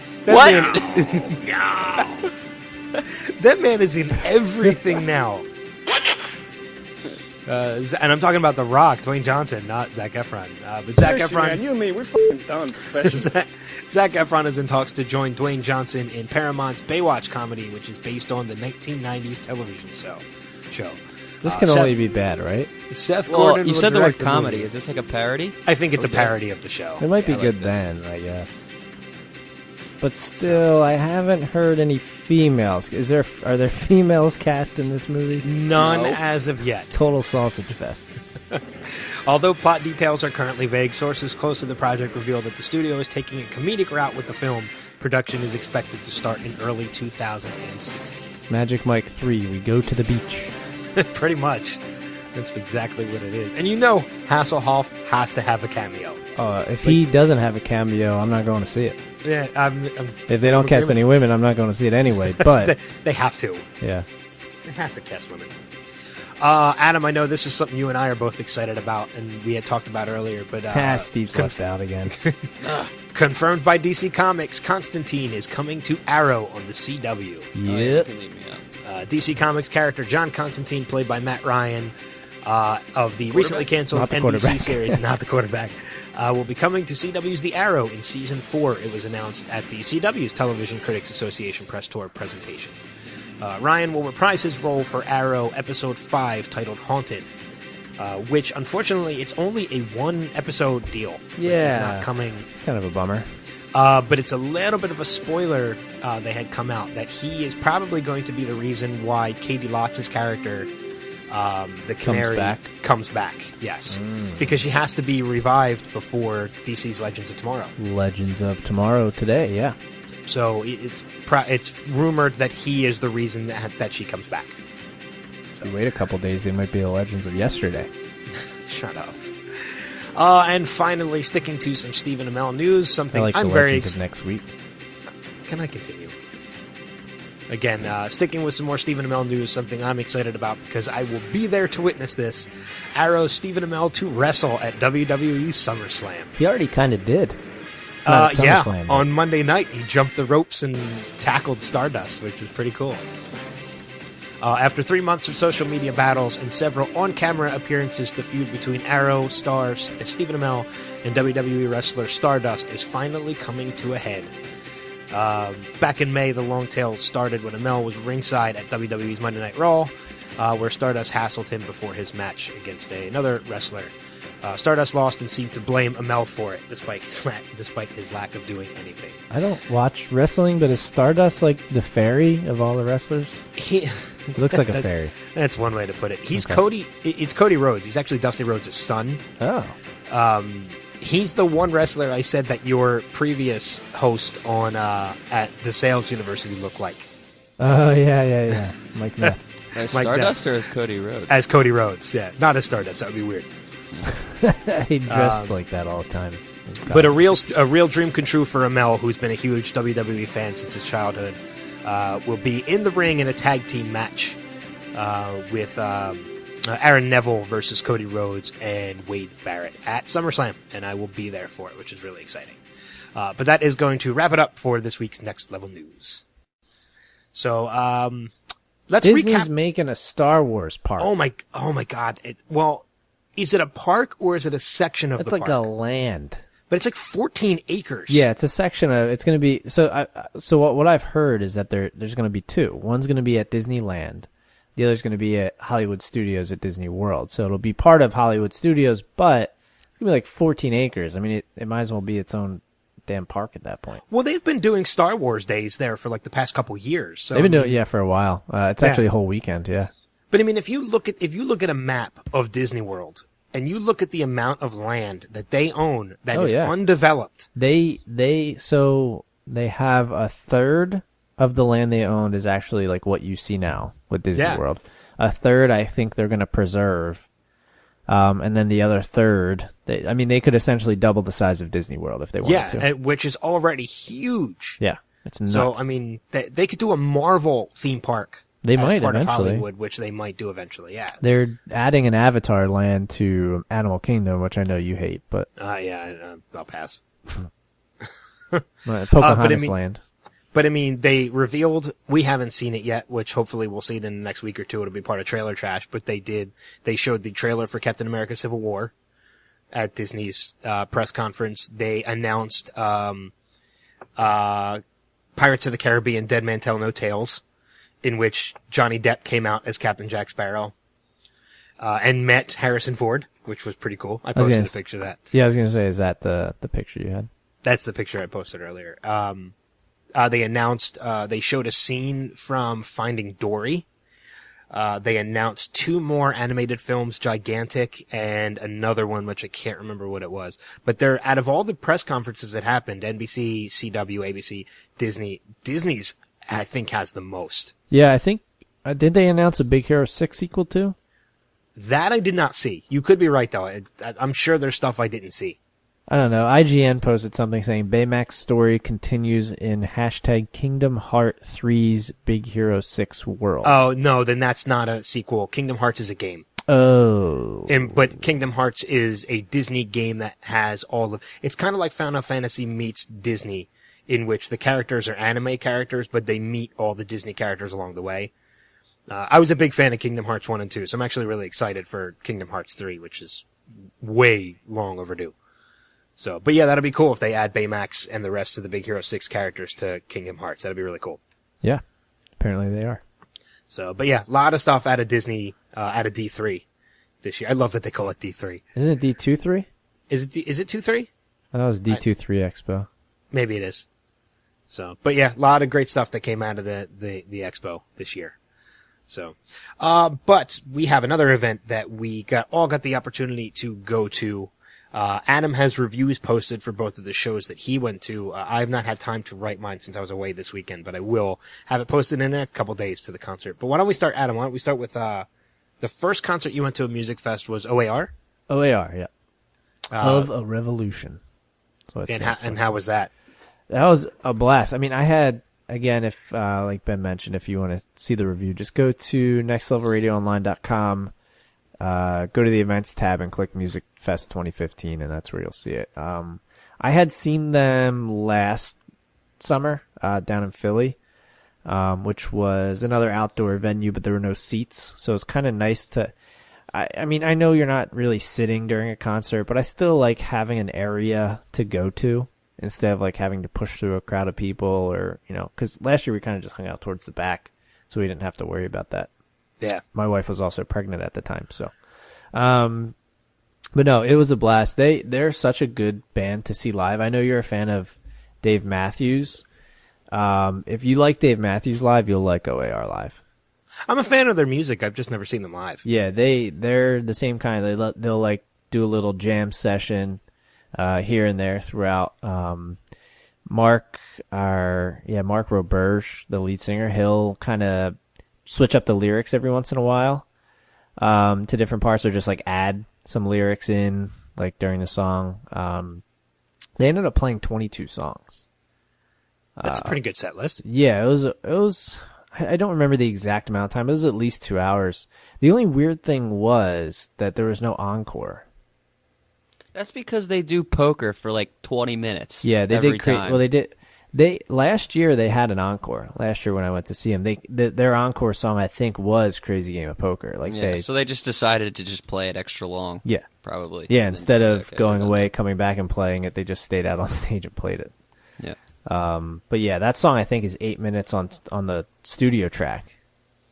Yeah. When you play it live, it's like 12 minutes. It's like 2 separate songs that they just played. They decided to make one song. It's a good song though. Yep. They also brought out they had two openers. Bryn Elliott was the first one. We didn't see her, but we caught Alan Stone towards the end of Alan Stone's set. He's pretty good. They brought him out. A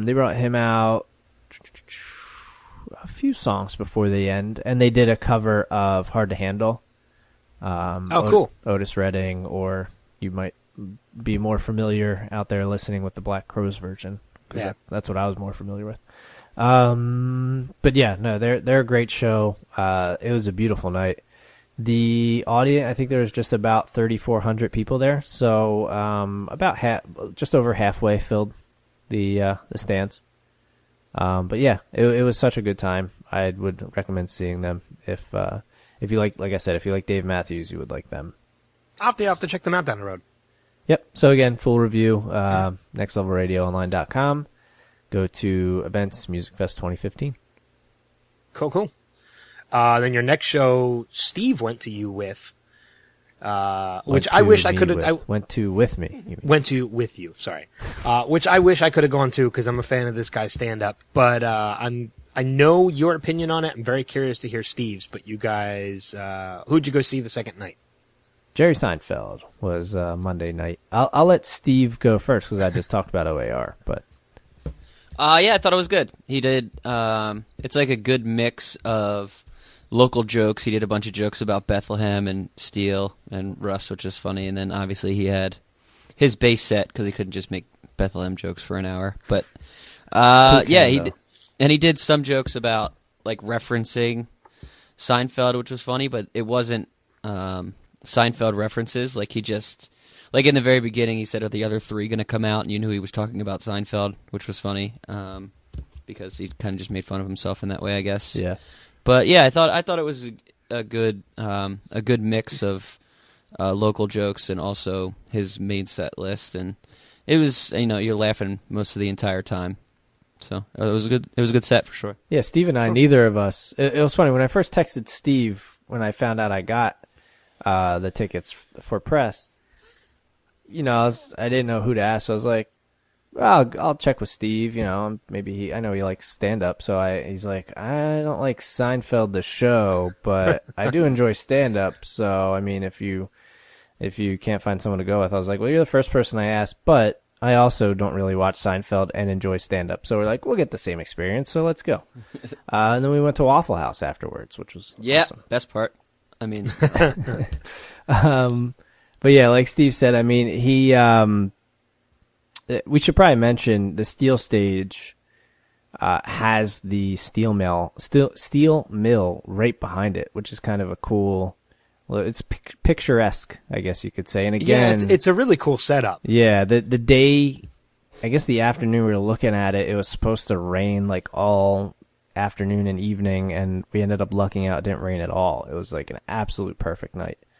But again, I have a review on that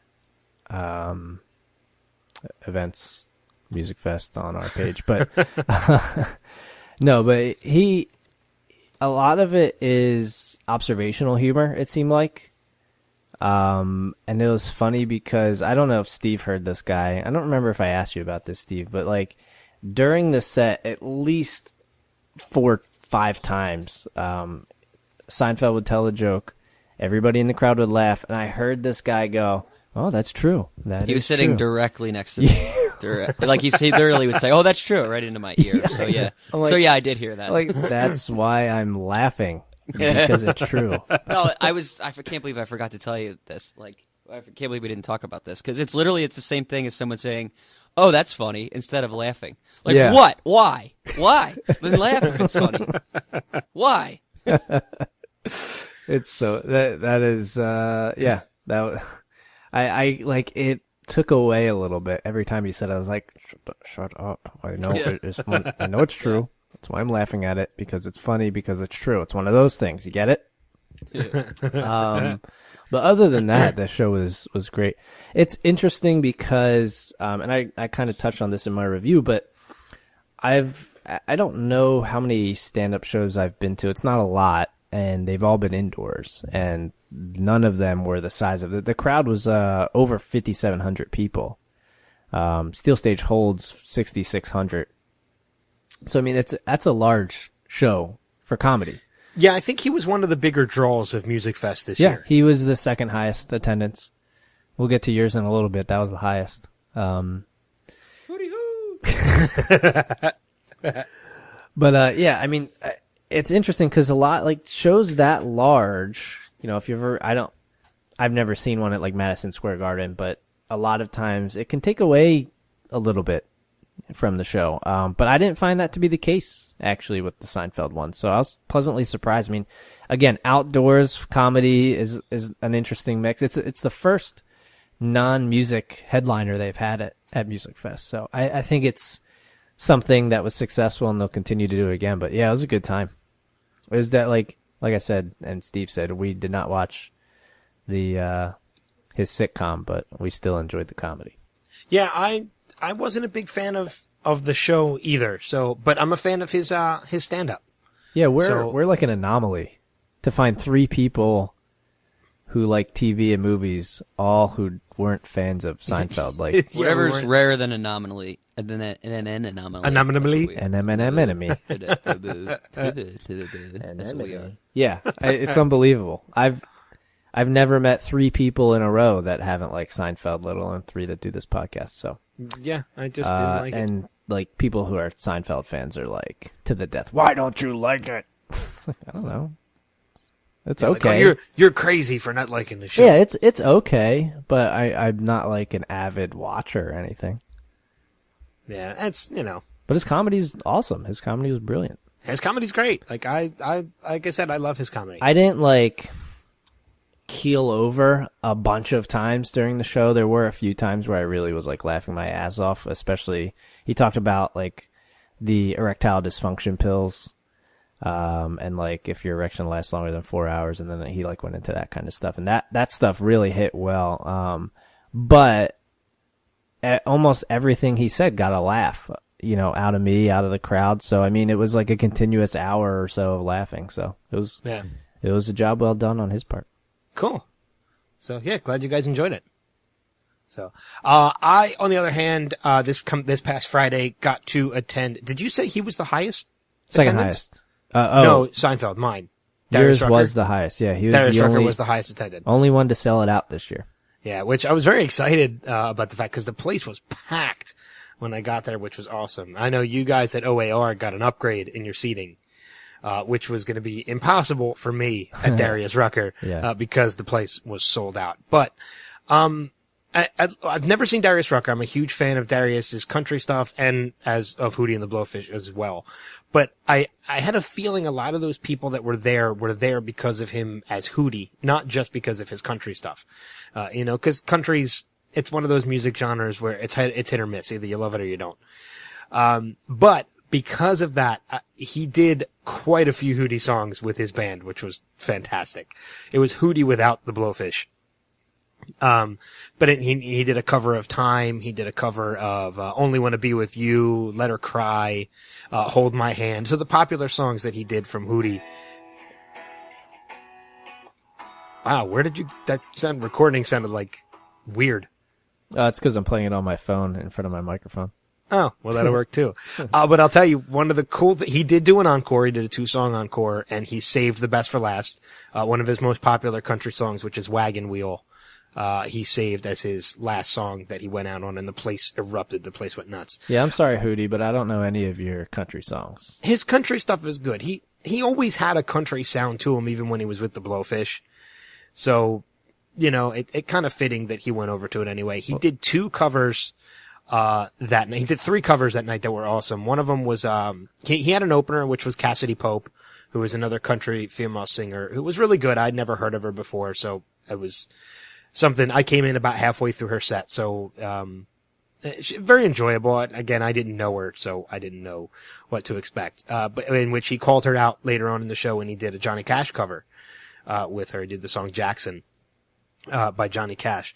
But the other 2 songs he did that I thought were a lot of fun, because I'm a fan of both songs. One of them I did not expect.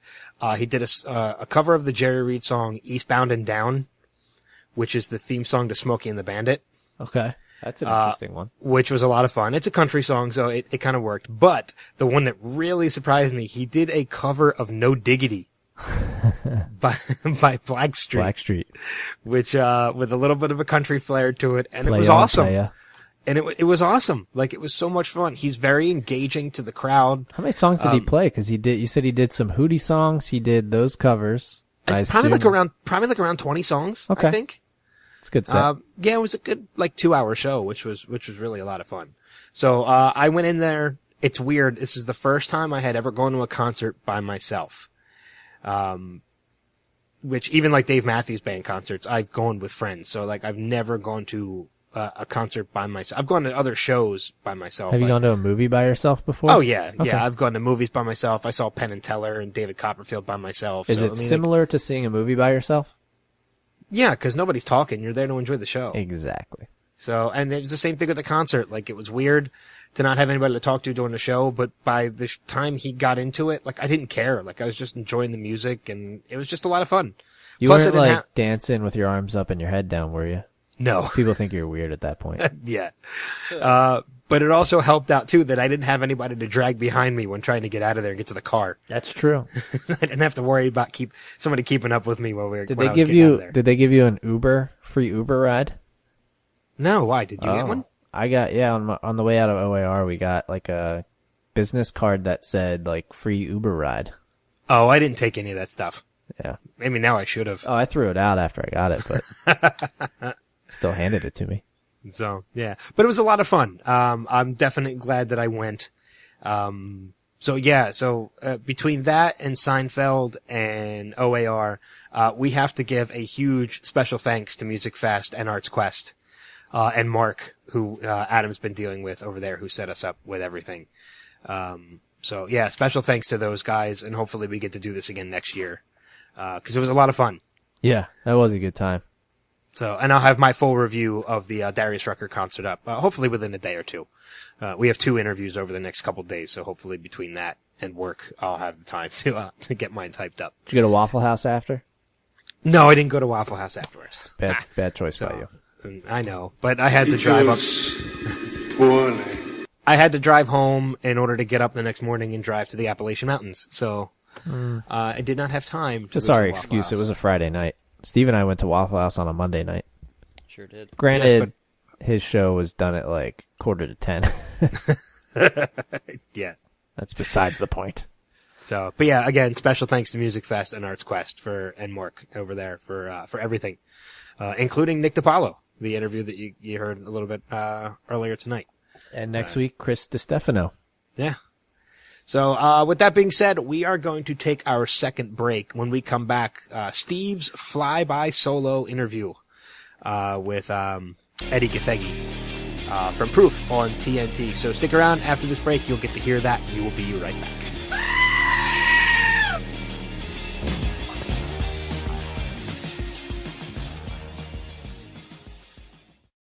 Hey everybody, it's Drew Powell from TV's Gotham, and you're listening to the Showcast on Next Level Radio.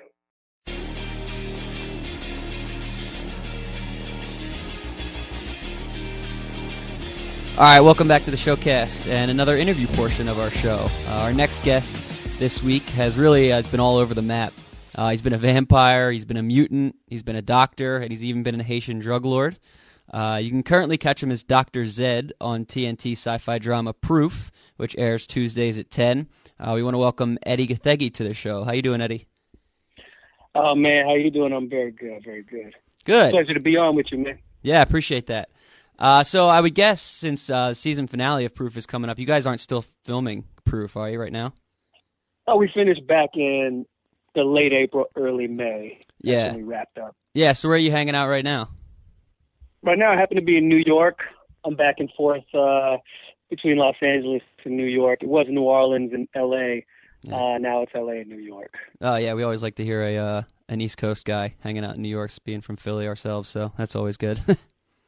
There's no greater place to be than like right now in the city when the weather's dope. Yeah, weather is real nice. I hear that. Awesome. So how about you tell us a little bit about Proof, the show, and a little bit about your character, Dr. Zed, as well. Well, the long and the short of it is, and for those of you who haven't been watching, shame on you. For those of you who haven't been watching, our show is basically, we're trying to figure out if there's life after death. So we're trying to tackle life's biggest question, what happens when we die? And I play Dr. Zidan Badawi, and I'm part of a team, and the team is basically comprised of me, Jennifer Beals, who plays Catherine Tyler, and Janelle Ramsey. The three of us are just investigating cases of near-death experiences, trying to get closer and closer to the truth. And it's a fascinating show. I think our fan base, those that are watching, really like it, and it's well done.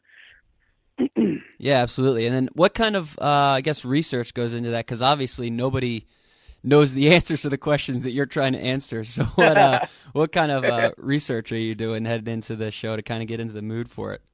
Yeah, nobody's got the answers to life's biggest question. Yeah. I think for anybody who has or hasn't read Proof of Heaven by Dr. Eben Alexander, he's like the neuroscientist who had a near-death experience, and sure. He basically the premise of his entire book was, I operate on brains. I'm like one of the foremost authorities that would tell you that when your brain is dead, that there's nothing to bounce off of your cerebral cortex. You have no way of having visions or any sort of brain activity, and he was pronounced dead and had visions. So he said he's the biggest skeptic. He more than anybody would be able to tell you that there's not life after death, but he experienced something completely different, and wrote a book about it called Proof of Heaven.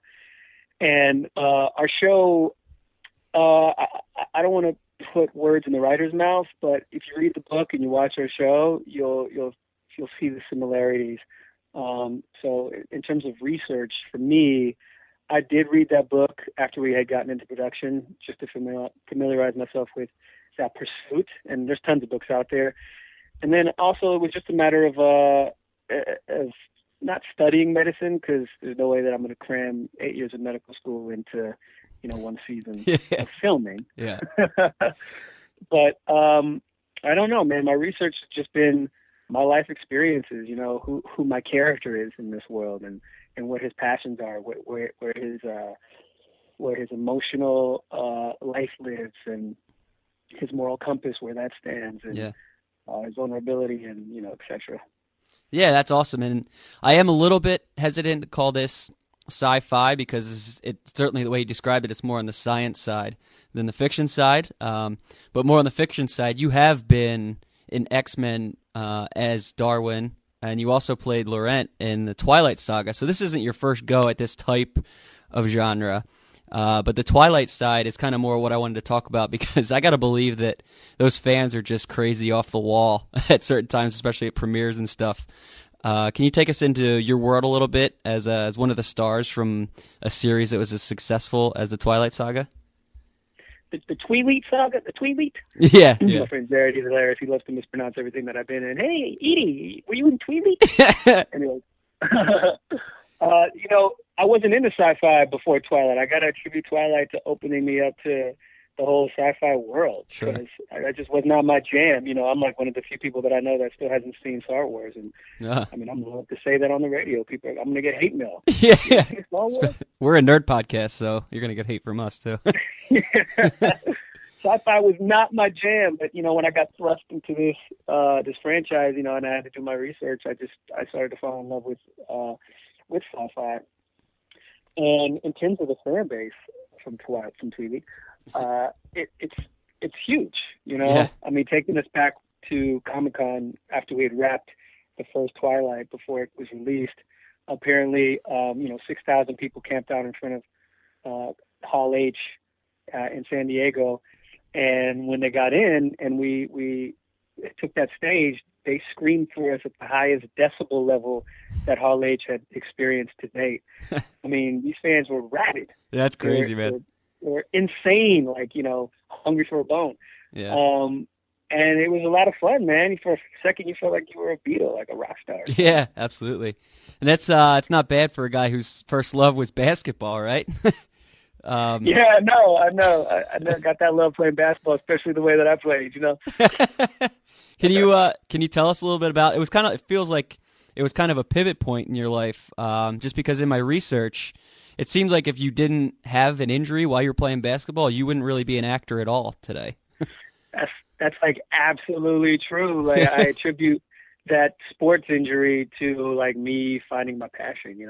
Yeah. I hurt my knee and I just got depressed, and I wanted to take a class that was easy, right? Yeah. So I took an acting class, and I discovered that it wasn't as easy as I thought it was going to be, but it was very challenging in all the ways that my DNA made up. It was perfect for me, and I decided to pursue it professionally. And even if I was never successful, or success is relative. If I would have had a career in theater, I mean that's successful as well. Yeah. I would be just as happy pursuing something that I love rather than something that I didn't. Yeah. If that makes any sense. No, absolutely, of course. And then, kind of, I'm sure a lot of people are happy that you picked up that acting career, and I certainly am, in the sense that you played Cheese in Gone Baby Gone, which is a great movie. Cheese! Like Clinton, I'm friends with this dude named Clinton Sparks. He's a DJ, Yeah. and whenever he texts me or calls me, that's the first thing he cheese. That's great, man. Because he's from Boston, and he loves that we shot that in Boston. Yeah, this is kind of along the same lines as the question I was going to ask you, because Gone Baby Gone is certainly more up my alley than Twilight is. And I love the line from you that ends with, Me too, bro. Me too. Yeah. I pray for her because she's gone, baby, gone. That's one of the best lines. Title line, son. Love it. The title line. That's the best.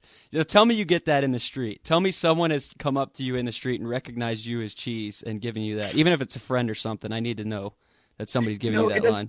It doesn't happen all the time. As a matter of fact, it never happens that somebody comes up to me and says Cheese. But people every now and again, people come up to me and recognize me from Gone Baby Gone. Yeah. And that's a good day, because Gone Baby Gone is one of the projects that I'm most proud to have been a part of. And I love that character and I love that experience. So when somebody recognizes me from Twilight, that kind of happens all the time, because the movie was so big, and lots of people saw it. Even if they didn't want to see it, they had to take their girl. They had to take their girl to the movie theater. So that movie has a lot of eyeballs on it. But Gone Baby Gone, that grossed $20 million in the box office. It wasn't big box office, but it was critically acclaimed, and the performances by everybody were terrific. So it was a good thing to be part of. And people don't recognize me from that, and when they do, it just warms my heart a little bit. Yeah, it's a great movie. I love it. Yeah. And we've touched a little bit now on Laurent and Cheese, kind of bringing them together. You also have a role as an antagonist coming up in The Blacklist, coming up in the new season here. And that's a lot of villains to be playing, man. And you seem like a good guy, so kind of more of a research role here. How do you channel that antagonistic energy without taking it into the real world on people? It's really funny, because when I first did Twilight and I'd go places, people would be freaked out. They'd be like, "Oh my God, you're so nice. Like, you're nothing like Laurent." And it's like, well, I'm acting, and now I've sort of been accumulating. I've been collecting these bad guys that I've been playing, and I think the goal for me is every villain I play, I got to offset it with like a nice guy. Yeah. You know what I mean? Yeah. Just keep it well rounded. So yes, I'm about to play the villain on The Blacklist, but I got Zed on Proof, who's like the sweetest guy in the world, who's got the biggest heart, Yeah. Who's totally loyal and kind. And I did this movie with Travolta last year, and I think that's going to come out this fall. It's with Rob Brown and Michael Pitt and Chris Abbott. Cool. Jack Darrell Haley directed it. It's his directorial debut. It's called Criminal Activities. Cool. And Travolta's kind of terrific in it. Everybody's terrific in it. It's like a fun caper film. But I play a bad dude in that, so I have to offset that one with a nice guy. So I'm like looking for a role, guys. I'm looking for like a nice guy. Well, providing Keep the balance, man. It's the yin and yang. providing a twist, Dr. Zed doesn't seem like too bad of a guy. Improve here.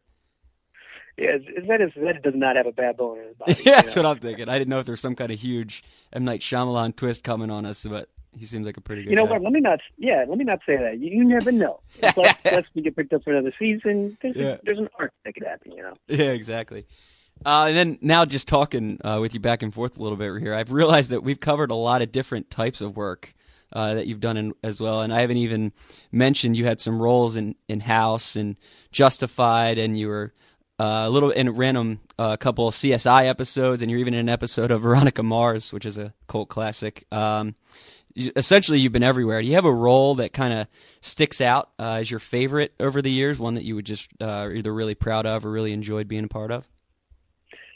Yeah, we talked about one of them. Gone Baby Gone is definitely one of my favorites. It was a defining moment for me to be amongst that company. But the other favorite role that I've ever played was in a play, actually. A play that Tracy Letts, people might know Tracy Letts from August Osage County, which was the Broadway play that was made into a film with Meryl Streep and a bunch of other famous people. But he wrote this play, lesser-known play called Superior Donuts, and I was fortunate enough to do that at the Geffen Theater with Gary Cole. And it's about a dude in a donut shop, and I play a young kid who gets a job at this donut shop. But the role was just a dream role. I got to be, vulnerable and sprightly and dark at times. It was just such a three-dimensional part. And I got to play on stage and have fun. There was a moment where I did this Michael Jackson impersonation. Nice. It was full. It was like totally fun. Yeah. And I think that might be like one of my favorite roles that I've played besides Gone Baby Gone. Yeah, that's awesome. And it was a little bit of another research thing, but I think I recognize that title. Was there some kind of award acclamation that came with that role as well? Yeah, I was nominated for an Ovation Award, which is I think Los Angeles' version of the Obie Award, which is the off-Broadway award, I guess the off-Broadway Tony Award for New York. Yeah. I didn't win that, but I did win the NAACP award for that performance. Ah, that's cool. So kind of talking about the theater acting, it kind of sounds like a little bit of a passion comes out. Do you have a preference? We ask all our people that we interview that do theater and cinema. Do you have a preference of one over the other, or kind of so different, I guess? I mean, they're all vastly different, but then they're the same. Can you say that? Can you say something that's completely different and the same at the same time? I mean, you just said it. I think you're allowed. Or I'm a walking contradiction. I love them both for different reasons, and both of them are challenging for different reasons. Like I said, one of my favorite roles has been on stage, but I love working at TV and film because you get to affect more people. What I'm doing, I was at work today for the Blacklist, and you're just aware that when you walk onto a hit show, you're aware that within a couple weeks' time you're going to be seen by 10 million people. Yeah.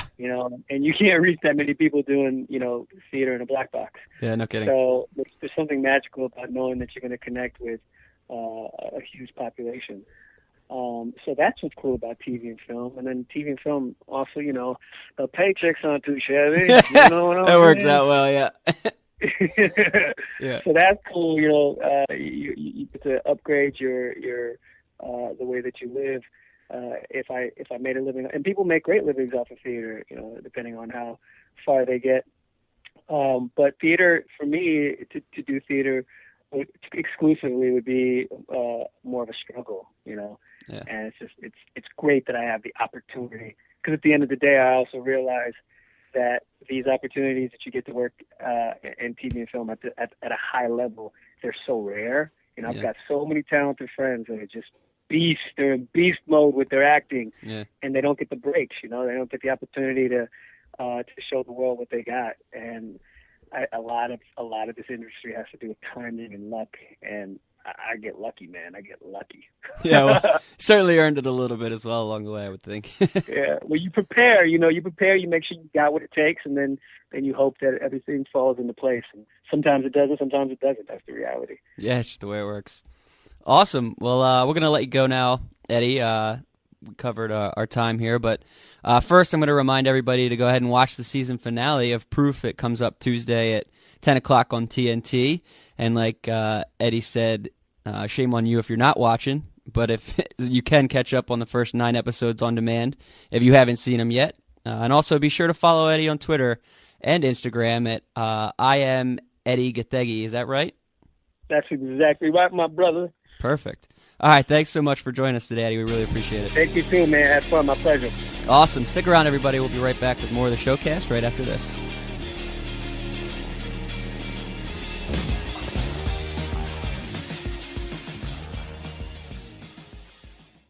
Hey everyone, this is TJ Fine from Bones, and you're listening to the Showcast on Next Level Radio.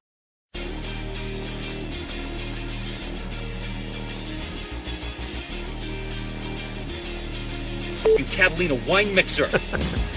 So, Steve, what'd you think of your first solo interview? It was fun. It helped that Eddie was YOLO. It helped that Eddie was a good guy, and he was willing to pretty much talk about anything. So, and he was excited to talk up Proof, and he's proud of the work that he did. So, yeah, it was a fun time. I want to get him on again when he's on Blacklist. Yeah, he said he wanted to come back, so I might as well just ask him. Yeah, he sounded like a cool guy, so I think we can get him back on. I Yeah, know, he's a good dude. I know he was in X-Men First Class. Did he come? Was he in? He wasn't in the last one. He died. Yeah, he died in First Class. Oh, that's Class, right. yeah. He did die in First Class. That's right.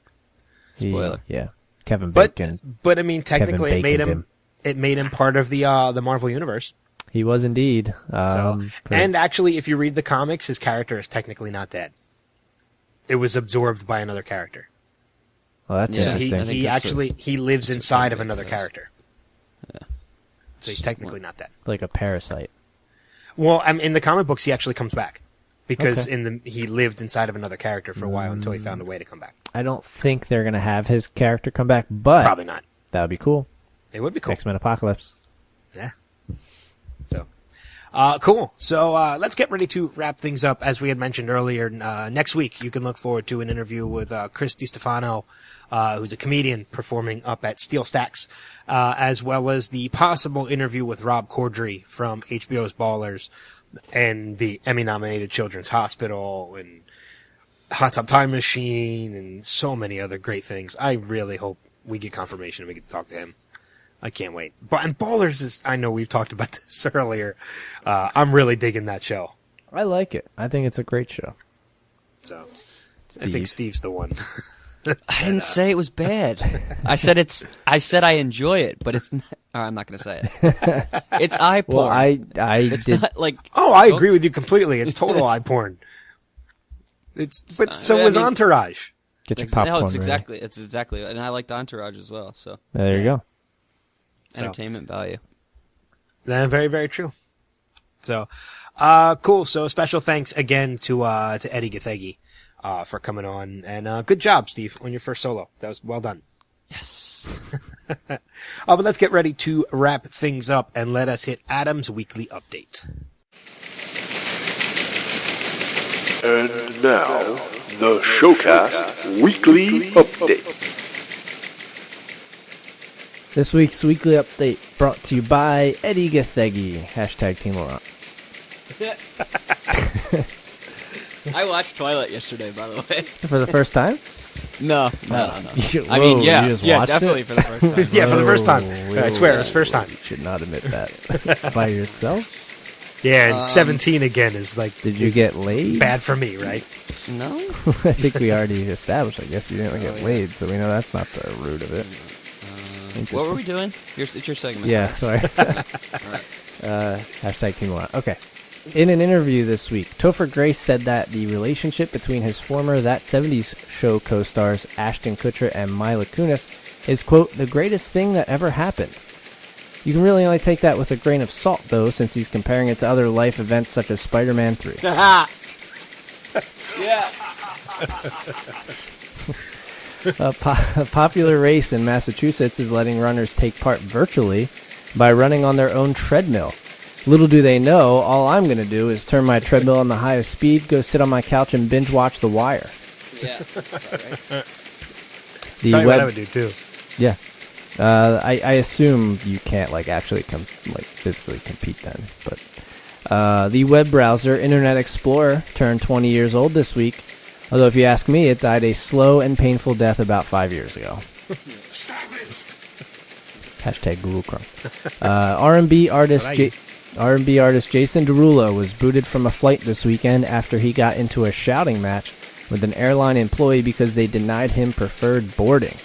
According to reports, Derulo knew he lost the argument when the employee said, quote, "Bitch, who do you think you are, Usher?" Yeah. And finally, even though it could lose as much as $60 million on the new Fantastic Four film, Fox is saying they will continue to find ways to use the characters. The current idea is to combine them with other successful Fox superhero movies like The League of Extraordinary Gentlemen, Jumper, X-Men Wolverine, Elektra, My Super Ex-Girlfriend, Mighty Morphin Power Rangers the movie, and of course... Keep going! And Daredevil. Oh my god. I forgot about My Super Ex-Girlfriend. That's so bad. And that's your weekly update. That was probably the best way you could have ended that segment. Dude, it was such a list, man. Oh my god. Yeah, Fox certainly has a track record when it comes to those. And that's not even counting the original two Fantastic Four movies. Oh my god. Let's just hope Deadpool doesn't end up in that list. No, they have made some good ones. I mean, they are behind the rest of the X-Men stuff. And the X-Men movies were good too. No, Deadpool looks really good. Yeah, I agree. So, but that is going to wrap it up for this week's Showcast. Again, special thanks to Nick DiPaolo, and Edi Gathegi for joining us, for interviews this week. Once again, we want to make sure you follow us on Twitter at NXT Level Radio. Follow us on Facebook and give us a like, facebook.com/nextlevelradioonline.com or online. Check out our website, nextlevelradioonline.com for all of our past shows, interviews, primetime fantasy football shows, film reviews, trailer trash, event coverage now for Musikfest, all that good stuff, all right there on our website. And of course, make sure you go to iTunes and subscribe to both the Showcast and Primetime Fantasy Football. Just go to podcasts in the Apple Store and search Next Level Radio or Primetime Fantasy Football. Subscribe, rate, and review to both. That being said, anybody have anything they want to throw out there before we wrap up? No, you mentioned Primetime, but we do have, I guess, one is up now, but there will be another one up probably Thursday morning, and those will be weekly now. Tweet us your questions for that, but other than that, I think that is all I have. Steve, how about you? August 22nd is so National Tooth Fairy Day, so this one goes out to you, The Rock. Are we going to have a new, day of the month, every time? Yeah, I like this. Keep it going. I like it too, yeah. What was the last one? Dick in the Hand Day? No, Grab Some Nuts Day. No, and that wasn't even last week. I had called it, it was 2 weeks ago, and I had called it Grab a Dick Day. That's not it. Dick in the Hand. Dick in the Hand means two in the bush? What is this? I couldn't remember what it was. I have one more thing I want to mention before, too. I asked you guys if it was cool if I could, and you said it was. So, this past week marked the 1-year anniversary of the death of Robin Williams. So, to pay tribute to Robin, I'm going to be organizing a t-shirt campaign. I got some really cool artwork that was given to me by an artist as well as a friend who helped put some wording to it. We're going to be selling them on a t-shirt for, I guess about $20 to $22 depending on the price range that we get. All proceeds are going to go to a charity supporting prevention of suicide prevention. And that's going to be in honor. All proceeds are going to be going towards the charity. So for more information, just keep a track of the on the Facebook page, and you'll see some more information posted a little bit later on in this week, as well as pricing and links to where you can buy the shirt. All we ask is that if you don't buy a shirt, just share it on your page just to help get a little bit more attention to it. We're going to set a goal, I think, of about think like 250 shirts, which would be about a $3,000 donation towards the charity. So. Is there like a minimum you have to reach? There's not, which is a good thing this year. So even if we sell 5, it'll be at least something that'll get donated to the charity. As again, I'm pushing for 250, and I think if all of our listeners help spread the word, as well as all of us and all of our friends help spread the word, I think it's easily attainable, to do. So, especially because of the charity that it's go to. I think all of us know somebody, either directly or indirectly, who's been affected by suicide or bullying, suicide by bullying and stuff like that. So, yeah, it's a good cause. It's a great cause, and the artwork is actually really, really cool. Again, it's in memory of Robin. It's a cartoonist drawing of Robin with the words, "Oh, Captain, my Captain," which everybody knows from Dead Poet Society. So, but yeah, that's about it. Just keep an eye out for that a little bit later on this week.